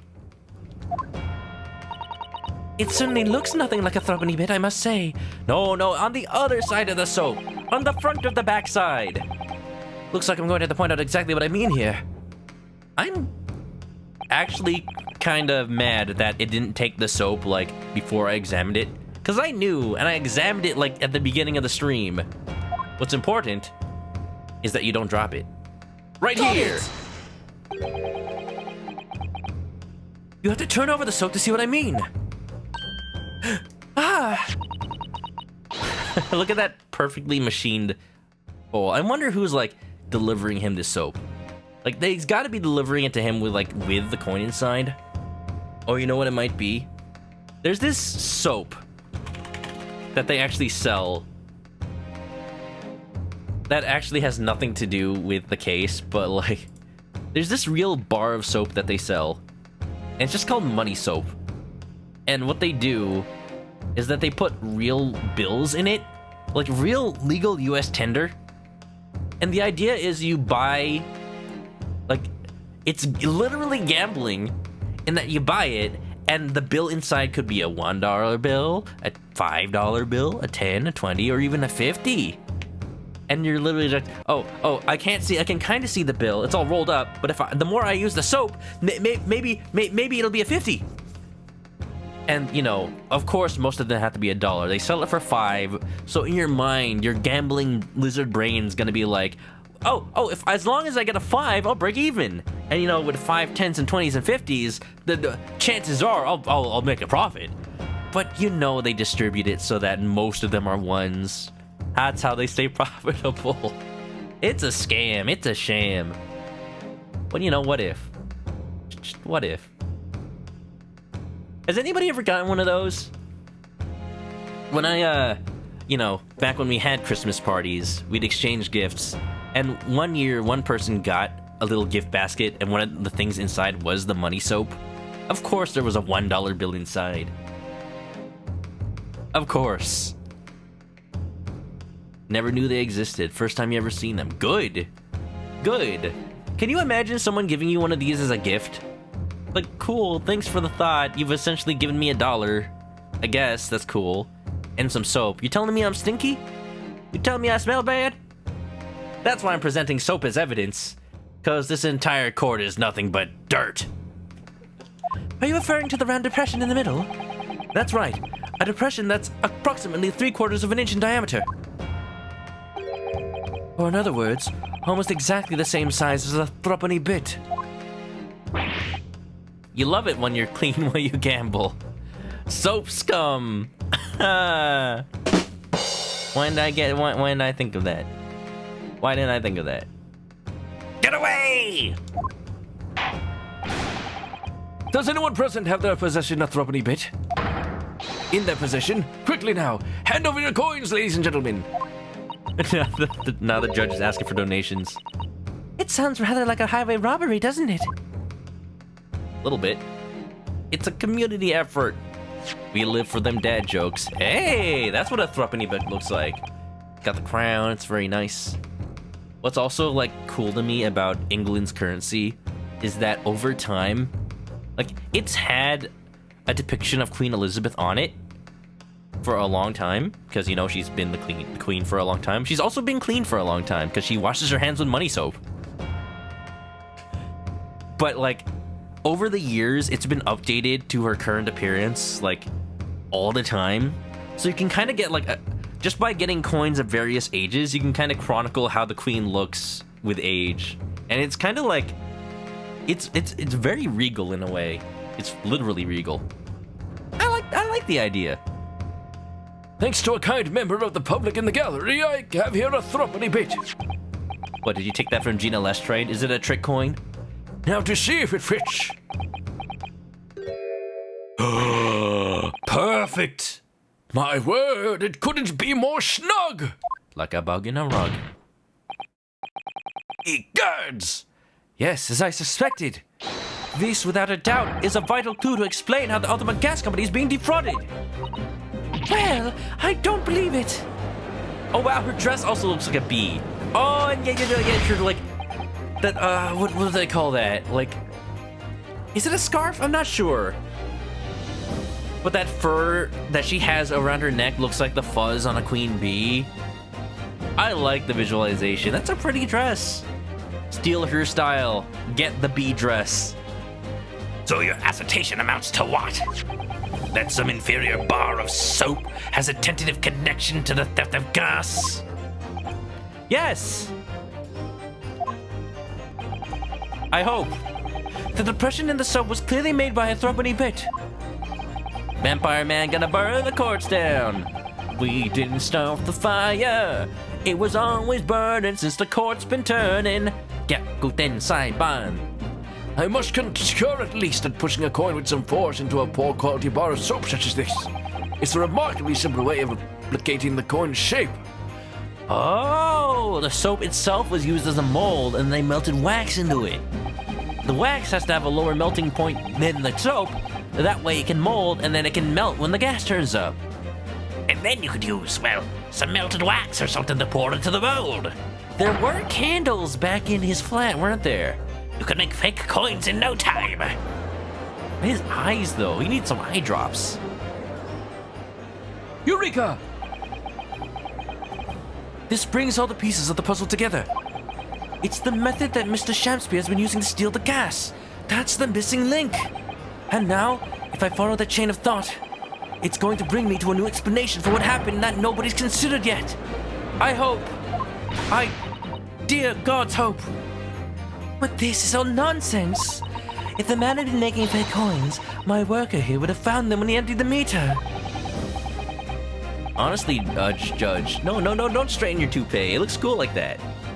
Quite true, Lady Altamont. In the absence of some black magic that could make them disappear. He just casts whack on it. I see. That's what we're dealing with, is it? Black magic, you say? I summon Dark Magician! Black magic attack! There's one form of black magic that can cause the fake coins to disappear into thin air, yes. Exactly. And the meter here gives it away. What on earth? Melt and poke the hole. They just gotta keep the hole. And, like, it melts because it's turning up the heat. Because it's turning up the heat, the room gets hot, and it's just hot enough to melt it. Or maybe, like, hold up a candle to the collection box, and then it melts the wax at the bottom. There are remnants of the magical method used visible on the gas meter taken from the victim's room. If that is your assertion, Counsel, the defense will identify these remnants for the court at once. Oh, we're doing this now? Where on the meter can the remnants of the method used with the melted fake coins be seen? I guess... No, wait a minute. I was just gonna point out the puddle in the picture. So, here's one thing. I am colorblind. Assuming... No, wait a minute. Like, they said it was melted with... sealed with wax, but is it supposed to be? Wait, is this the coin? Because, like, with the lock on it, do you really need the wax? Maybe? I'm going to present this, and if not, then I have a save file. The answer is right here. Clearly, this is highly suspicious. That's not right. A rather vague answer, wouldn't you say, Counsel? What is highly suspicious, I would posit, is my learned Nipponese friend's panic-stricken expression. I don't claim to know much of the backwater from whence you hail. But I hear that the Nipponese are wont to cut open their stomachs when they recognize their feelings. No, just their hair. Also, that's only when it's, like, really serious. Oh, jeez. Okay. Unless, like, there's something around the hole, I think I have to present the hole itself. Ooh-ah! I assume the Japanese, like the British, have but one stomach. Well, Maya Fey might be, like, a counter-argument. No, Maya Fey is from Japanifornia, yeah. I mean, she's got, like, multiple stomachs, each for hamburgers. Wait, no, she literally says that in one of the games. I have a separate stomach for hamburgers. Might I suggest no more failings, Counsel? Okay, I'm presenting the hole. If that's not it, I have no idea. Because I'm assuming there might have been, like, melted wax around the hole. Got it! There we go. We found this bar of soap at the scene of the crime, just outside the victim's window. Outside? Yes, outside, where you yourself, Mr. Meter Man, were loitering in the freezing winter air. That's where we found this soap. I get it. That's right. The answer, of course, is ice. Wait. Oh, it's not wax. It's ice. Like the ice bullet. The you know, John F. Kennedy. Now it makes sense. Okay. No, but wait. The reason I thought it was wax is because we saw the red thing in the middle of the depression, meaning it's probably wax, because a lot of wax they use to, like, seal things and, like, cover cheese as red. No, I don't think it was ice. Unless it is? That's right. The answer, of course, is ice. I guess that works. See, the thing that would help clear that up for me is Is this puddle red in any way, or is it just like dark because it's wet floorboard? Because me being colorblind is like me doubting if this is a specific color or not. I think it's just, if it's just wet, then it's ice. Just wet? Okay. So it is ice. And I approve for that. Okay, we worked backwards, but we got there. Did you say ice? What confused me about what I had to present was that he said remnants. Like, the hole itself is not a remnant, that's just evidence. Mr. Shakespeare has been leaving his soaps like this outside his window each evening, filled with water. So he's not getting his soap delivered, he's just making it. After a night outside in bitter cold, the water is completely frozen solid the next morning. Then he takes his fake coins of ice and feeds them into the gas meter, giving him light and warmth in spades. Ben Zeeks, you're playing along. Oh, is this discussion now interesting you? As this room becomes very comfortably warm, the ice now is inside the meter's coin box. The ice now inside the meter's coin box melts. Thank you, Van Zeeks. Turning back into water and draining harmlessly away through the small hole made in the underside of the meter. That is how, without leaving any evidence of his wrongdoing, this man has been stealing ultimate gas. It's rainbow colored. I mean, if you shine the light a certain way. Cool. That's not what he's on. Well, he's not even on trial, and he's not on trial for that. Just like that. So, simply. Is he trying to make us look like idiots? Man's just trying to live. And that's sad. He's been fooling us all with some bars of soap and some water. Bars of soap with money in them. That's right, madam. I don't believe it. It can't be true. Masaka, Bakana, do you have any idea how much money we spent to develop the new meter? And now you have the audacity to suggest that a bit of soap and some water can render it totally useless. Well, all I'm saying is maybe like...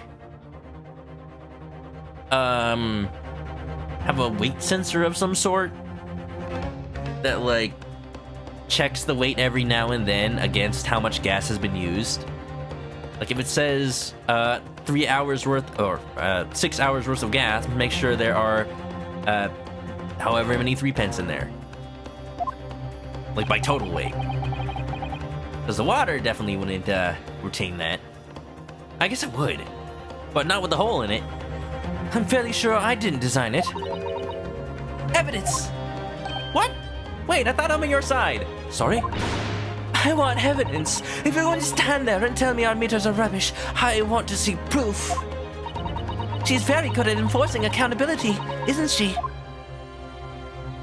I'm trying to help you, lady. Just accept what I say is true. Very well, Lady Ultimate. If you'd like evidence, I'll prove it. What? Mr. Naruhado, are you saying you do actually have evidence to support this theory? I did notice a trace of something that bothered me a little at the time. Now I know. And I have a feeling that this theory we've come up with now could explain it. A piece of evidence that substantiates the theory about how... Puddle! Right here, baby. Present it! Take that! Take that! Ooh, that is a powerful Take that. I might even like that better than Phoenix Wright's Take That. Ooh, I want to hear that one again. Take that! Let's go. This is a photograph of the scene at the point where the victim was discovered, taken by Inspector Gregson. And it clearly shows the remnants of the crime carried out by Mr. Shamspear. If you wanted the coin box to calculate the weight, it requires the meter to compute how much weight there's in the coin box. Like, even without any electronics, that's easy. You just have a scale. Just have a scale inside it that measures the total weight of whatever's inside the coin box at the time. And then from there, it's easy to mechanically measure, like, okay, how much is this scale pressed down? If it's the weight, like, assuming it's calibrated, if it's the weight that corresponds to how much gas has been used, then yeah, you know, you don't have to have anything that checks that automatically. You could just have, like, something that mechanically locks it if that is a mismatch. You know, that sounds like DRM. Oh no. Have I invented 1800s DRM? Oh no, I should be ashamed. Look, I'm a programmer. I recognize these things. Right to repair your gas meter. It clearly shows the remnants of the crime. What remnants?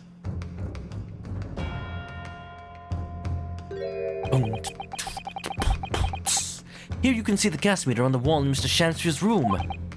Why would I invent DRM? I'm sorry. I'm sorry. I live in a DRM-filled world. Take me away. Just take me away from everything Apple-related in this world. For those who don't know, you know, if you have an Apple device like an iPhone or whatnot, an iPad, what they're doing with the latest models is like, they're making it so that if, for quote-unquote, for your protection, if it's using parts that are not officially Apple sanctioned, you will be actually locked out of your own device. Like if it detects like a different touchscreen, then like, oh, just make sure this is our Apple guarantee that this is a compatible item product. We're going to lock the touchscreen and make it unusable.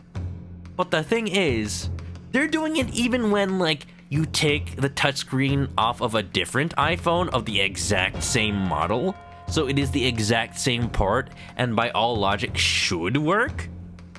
And considering that Apple's the only people that make these parts, then, like, where else would you get a replacement?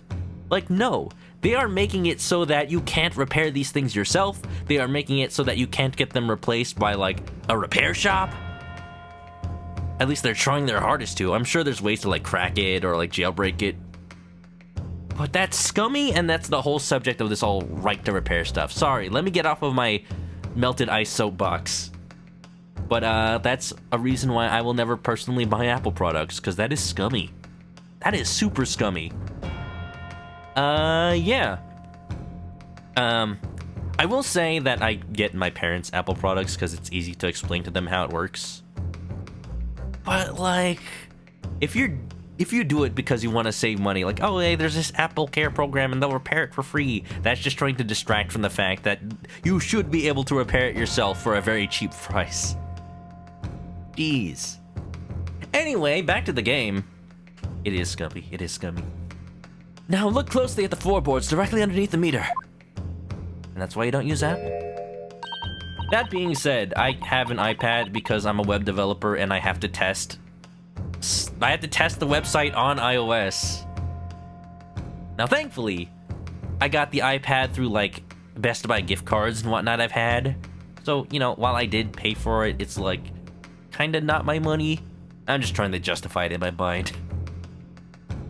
The real reason is I bought the iPad to play Super Mario Run because it came out on iOS first. And that's actually kind of true. Don't worry about it. Super Mario Run ended up not being that fun anyway. I liked it, but, you know, only a couple hours of fun. Is it tax deductible? Oh yeah, there you go. I'll just say I bought it for the stream. Altamont. What is that? Some kind of grubby stain? Almost certainly, it's a water stain, resulting from the liquid that drained out of the hole made in the meter. Ah! Priorities. You get it for art. iPad Pros... Okay, look at me saying, like, don't use Apple products, but the Apple Pencil and the iPad Pro do work pretty well together. That's the kind of iPad I do have. Like, while I have to have an iPad anyway, then sure. But honestly, if you want an alternative, get one of those Galaxy tablets with the S Pen. Get a Wacom tablet if you can afford it, or my alternative for actually making art. I have this XP Pen brand drawing tablet that I use. It's right in front of me right now. I use it as an extra monitor, but it came with a pen and I can use it as a drawing tablet, and it works better than Wacom tablets I've tried in the past, honestly. Not Cintiqs. I haven't tried a Cintiq before, but it works better than any Wacom Bamboo or Wacom, like, generic drawing pad that I've ever had. It's very good. Very good. Hashtag not sponsored. Hashtag XP Pen sponsor me. Apple Pencil, Procreate, pretty good. If you can afford a Cintiq, though, more props to you. That is pricey, but that is the stuff. Definitely the stuff. Yeah. Nwiki, don't get tempted. If you don't buy Apple. Hashtag don't buy Apple. That's my quote You can quote me on that. That's the most important quote of this entire stream. About, like, 1800s England. If one coin gives about 2 hours of gas usage, and the occupant was heating his room in all his waking hours, we can imagine he would have used around 10 of his fake coins each day. The melting ice inside the meter's coin box would have been dripping out almost constantly, leaving a stain on the floor. This is awful. And there's further evidence too. Watch me, like, look up what an Altamont is, and it's a type of bee. Mr. Shamspeare was slumped over his table, apparently having consumed strychnine. You know, that does make more sense because quinine, strychnine. And right there next to him is a bar of soap, broken in half. Maybe he's trying to destroy evidence. You're right. It would appear to me then, Counsel, that the man was eating the soap, was he? No, not you too. Pardon me for disagreeing with your lordship, but certainly not. That's what I said. Someone get Sholmes in here, told you so. He didn't beat around the bush there, did he? You know what I would like to see? I would like to see Van Zeeks, like, trying to correct Herlock Sholmes in his deduction theaters. This was like, Oh, just one look at this bar of soap and you can tell he was eating it. and Zeeks is just like, No. No, he wasn't. oh. In truth, he would go bald from the stress. Mr. Shamspeare was found with a fork in his hand. A meal of soap is sounding increasingly like... Do you mean to say he was using that fork to... Yes. To extract a frozen coin from the bar of soap. Oh, that makes sense. Also, I realize now that these games have history, past Ace Attorneys did.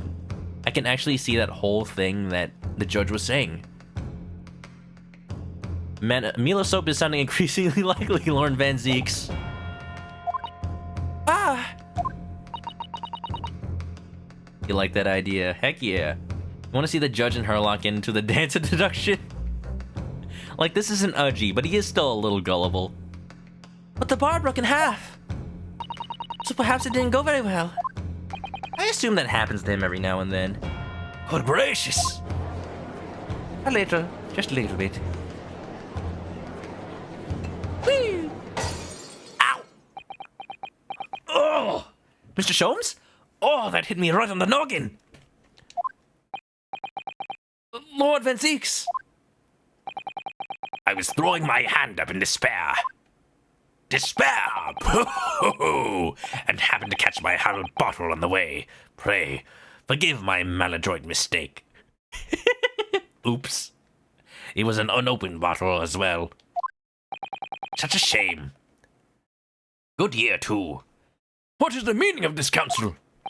Allow me to pose my learned friend a question. What exactly did you establish with your most recent cross-examination? I bought some time. That means that's all for today's trial, and we'll have to wait till tomorrow when I can gather more evidence, right? Definitely as gullible as Herlock Sholmes, but not as gullible as Udgy. He was flying! Well... Mr. William Shamspeare is a liar and a thief. And he smells bad too. Despite how much soap he has, he's not using it for washing himself, I will say. I can smell him over here, P.U. In other words, his testimony is unreliable. Yes, what she said. That's it. That's exactly it. Yes. Susato, thank you. Thank you very much. Arigato. Very well. Let us assume the man is a liar. Now allow me to pose another question. Susato, the real defense attorney here. She's already stood in court. She's proven herself. Let's go. Sus! What possible difference does that make? Well, oh no. No, nobody on screen is trustworthy. Just put some suspicious eyes on the gallery members too. If I had so much patience, I would. And I just might. Problem is, I've got so many sources in my freaking OBS now that I can't even find the original, like, shifty eyes. They're over here somewhere. I have this.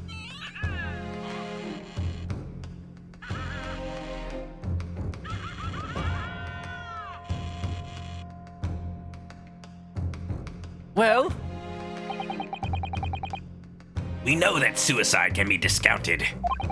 Scotland Yard's investigation revealed no sign of another vessel that contained poison. hey, whoa, hey! And on the night in question, there were no visitors to the room except the accused. The young gasman's testimony, which we have no reason to doubt, has confirmed that. You know, he's right, though. This has not advanced my original argument at all. Furthermore, the only possible way the poison could have entered the victim's body is via the tea. The court has seen no evidence whatsoever that suggests otherwise. Even if William Shakespeare is the liar you claim him to be, these facts have been objectively established. There's no escaping it. Therefore, in light of these facts, the prosecution calls for immediate education. No immediacy. Delay it for a day. Please, please, I beg. What?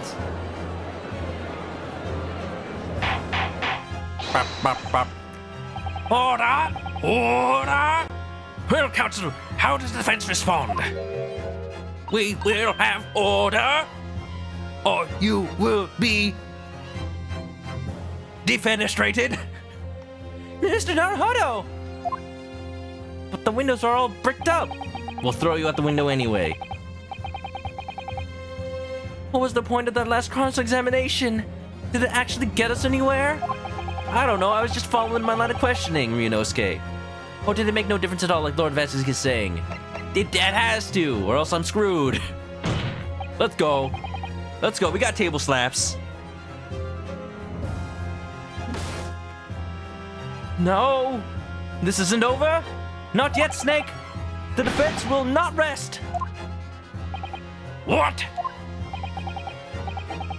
Maybe the poison was in the cup, maybe the poison was dry. This still doesn't, like, prove that Soseki is innocent, but let's just find anything we can about the poison. But counsel, you successfully explained everything. You've identified and substantiated and described this method employed by Mr. Shansi to consume gas. What more is there to discuss? Lord Van Zeeks has just highlighted the facts in order to make his point. But contrary to what he would have the court believe, not all of them have been objectively established at all. What are you trying to say, my Nipponese friend? You know, it's beginning to sound like a compliment. I kind of like it. At least one of those so-called facts is an assumption made to a lack of evidence. Ooh. Got him there. Look at him. He's propping up his invisible glasses. You think he's like that dude in One Piece who, like, pushes up his glasses with his palms because he used to be, like, a dude with claws that he used to, like, terrorize people with? He's Wolverine. He's taking refuge here after he got kicked out of Marvel vs. Capcom. Let's go. Then again, Many Memo was Wolverine last case. But the situation has changed now following the cross-examination of the latest witness to take the stand. Kudo. Is that guy's name? Oh, it's been so long. That's like one of the first chapters of One Piece. Poor Cradula. Cradula. Alucard. Aludark. don't be absurd. What is this nonsense? What is a man? A miserable little pile of lies. Yes, when you bring everything we've learned so far together and consider it as a whole, it's clear. Oh no. Oh no, I don't like when the thingies pop up.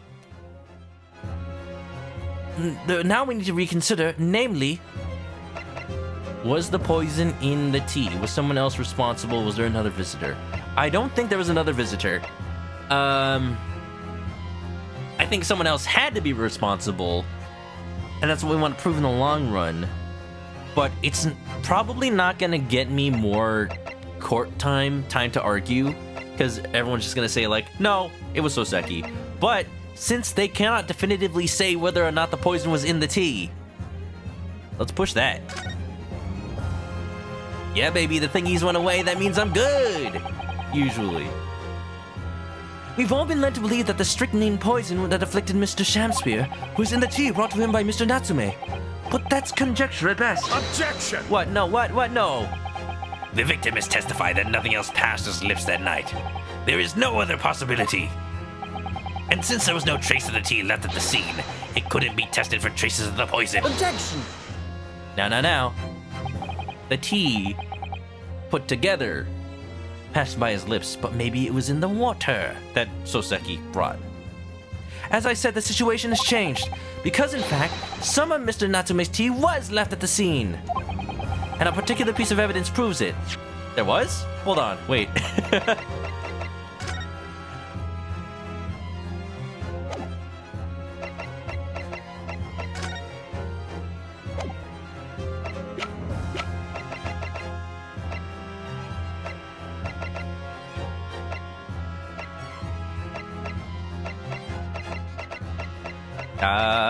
I guess the tea, somehow.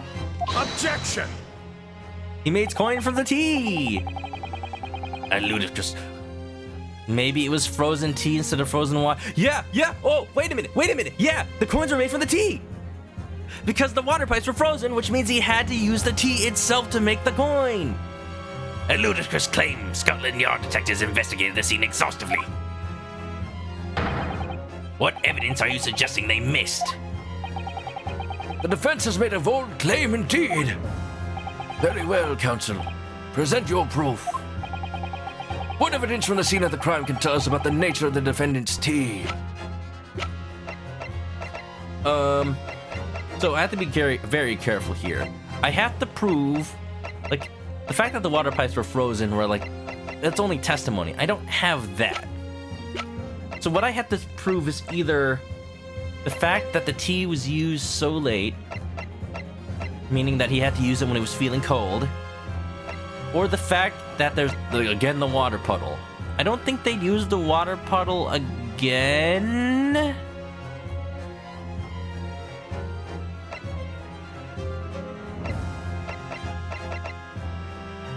No, but what does this say? You have a memory of the red coin. Is the tea red, I wonder? Because it's not just regular ice. It wasn't wax. Some sort of red tea.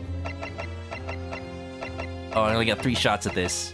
Well, I got 3 pieces of evidence to present, so eeny, miny, meeny, miny, eeny, meeny, miny. Let's try the teacup first. Take that! That's not it. What exactly is this piece of evidence supposed to reveal about Mr. Natsume's tea, counsel?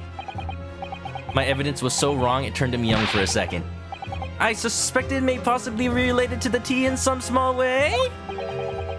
Then you'll be digging for a very long time indeed, my learned friend. Hold on. I'm pressing the wrong button. What? Okay. Maybe it's just the fact that I remember the tea being red. I guess. Reddish medallion. Well, they do remember that. I'm gonna present the bar. Ow! Oof!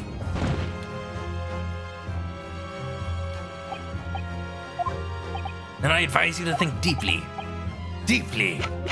Tea! Take that! Good gracious! That is more reassuring. The soap again! The same bar the victim used to fashion his coins of ice! Yes, that's right, my lord.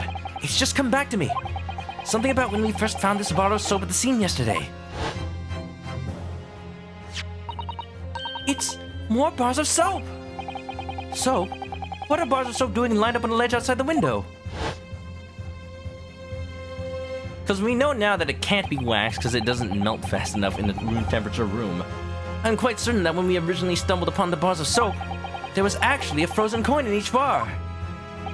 So you discovered the gas thief's coin factory. Fascinating. In a way, yes, but there's more. But wait, there's more. If you order now, you get another bar of soap, absolutely free. The coins you found in the soap at the time weren't normal ice. There was something strange about them, you mean? If Soseki at any point said the tea was like this bright red, then I would have totally made that connection faster. Exactly, something very obviously strange. They were red. The ice was red? No. You mean... That's right. Herlock Shums was onto something when he wanted to find that cold blue fire. Gotta melt the red ice. That's right. It's obvious to me now. The fake coins from the soap were made from frozen tea. Dun dun dun! That means he didn't drink it. what? I'm sorry, that was a longer what. He'd be like, what? I remind the court of a statement made by Mr. Natsume earlier in this trial. Thankfully, he said it during the trial. That evening, yes, I did take some freshly brewed tea with me when I visited Mr. Shakespeare's room as a gift. The public water pump outside always freezes at night, so I bought bottled water especially to make it. And this is the result! Never will I touch tea again! Never! Ah, yes, I believe there'd been a snowfall that day. It was particularly cold. Sadly, on such occasions, the poorly constructed water mains in the East End are prone to freezing. So on the night in question, Mr. Shamspeare, having no running water to use, was forced to use the tea brought by Mr. Natsume in order to make his fake coins. My word! Your word. Hopefully the word is not guilty. That's 2 words! There were 2 bars of soap on the window ledge when my judicial assistant and I investigated the scene. That's right! We only borrowed one of them. Which means that even as we speak, some of the defendant's tea is still present at the scene of the crime. Ah, and the fact that he used the coin... Oh no, that's why the coin is missing from the evidence I have. It melted out. Frozen solid in a bar of soap outside Mr. Shakespeare's window. Extraordinary! And we can test that! Wow! What luck! Extraordinary! Earlier today, Inspector Gregson informed the court that even if one drop of tea remained, Scotland Yard will be able to analyze it for poison.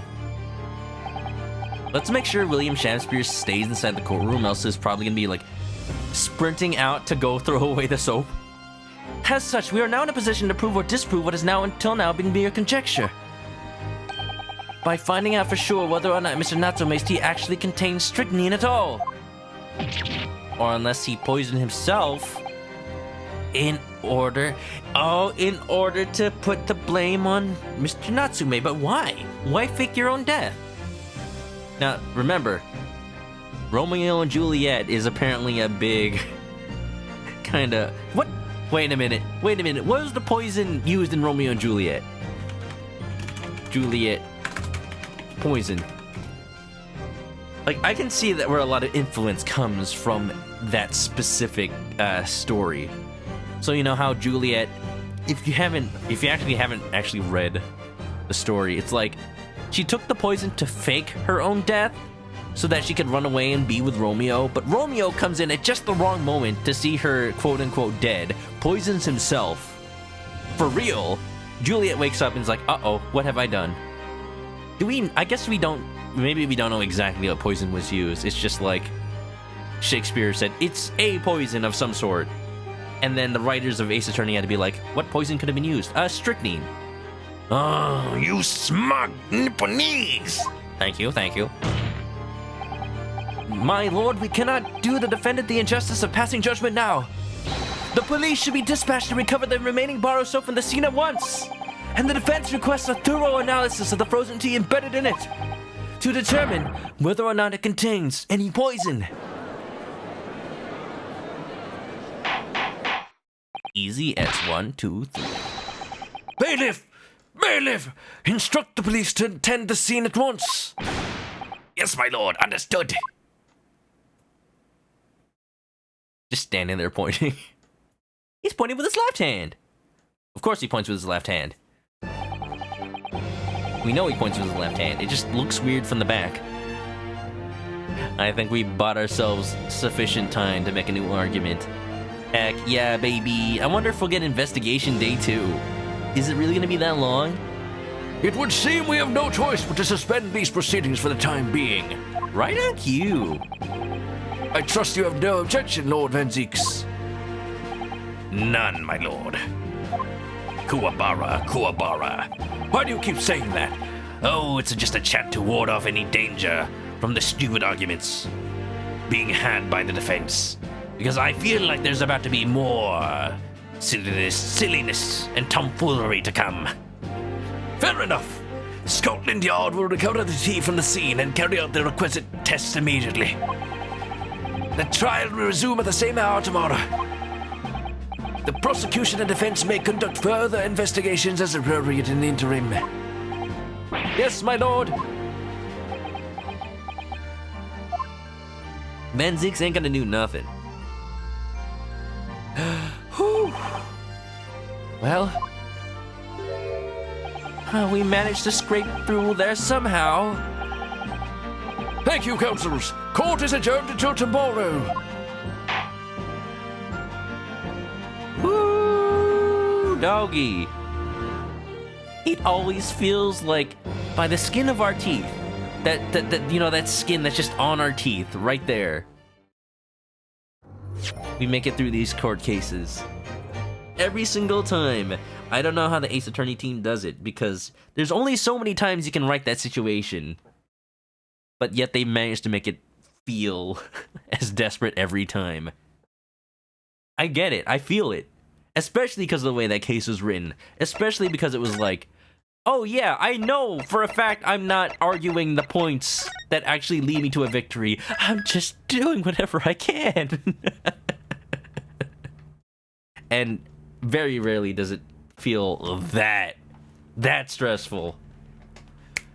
As much as these games do some things that are kind of weird with the localization, as much as they are very wordy compared to past games, they do have a certain strength in their writing, and I cannot wait to see more. But it's gonna have to wait, because next time I'll be playing this game is, sadly, next Monday. I'm sorry. It feels like a long time to wait, but we got Skyward Sword to play. We got Tulip to play. So in order to not run myself dry, we gotta take somewhat of a break. Please, for my throat, I need to hydrate.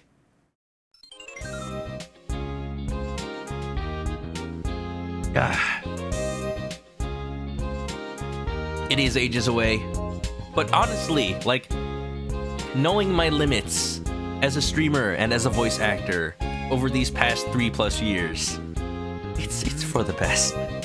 It's for the best. Let's look at the art.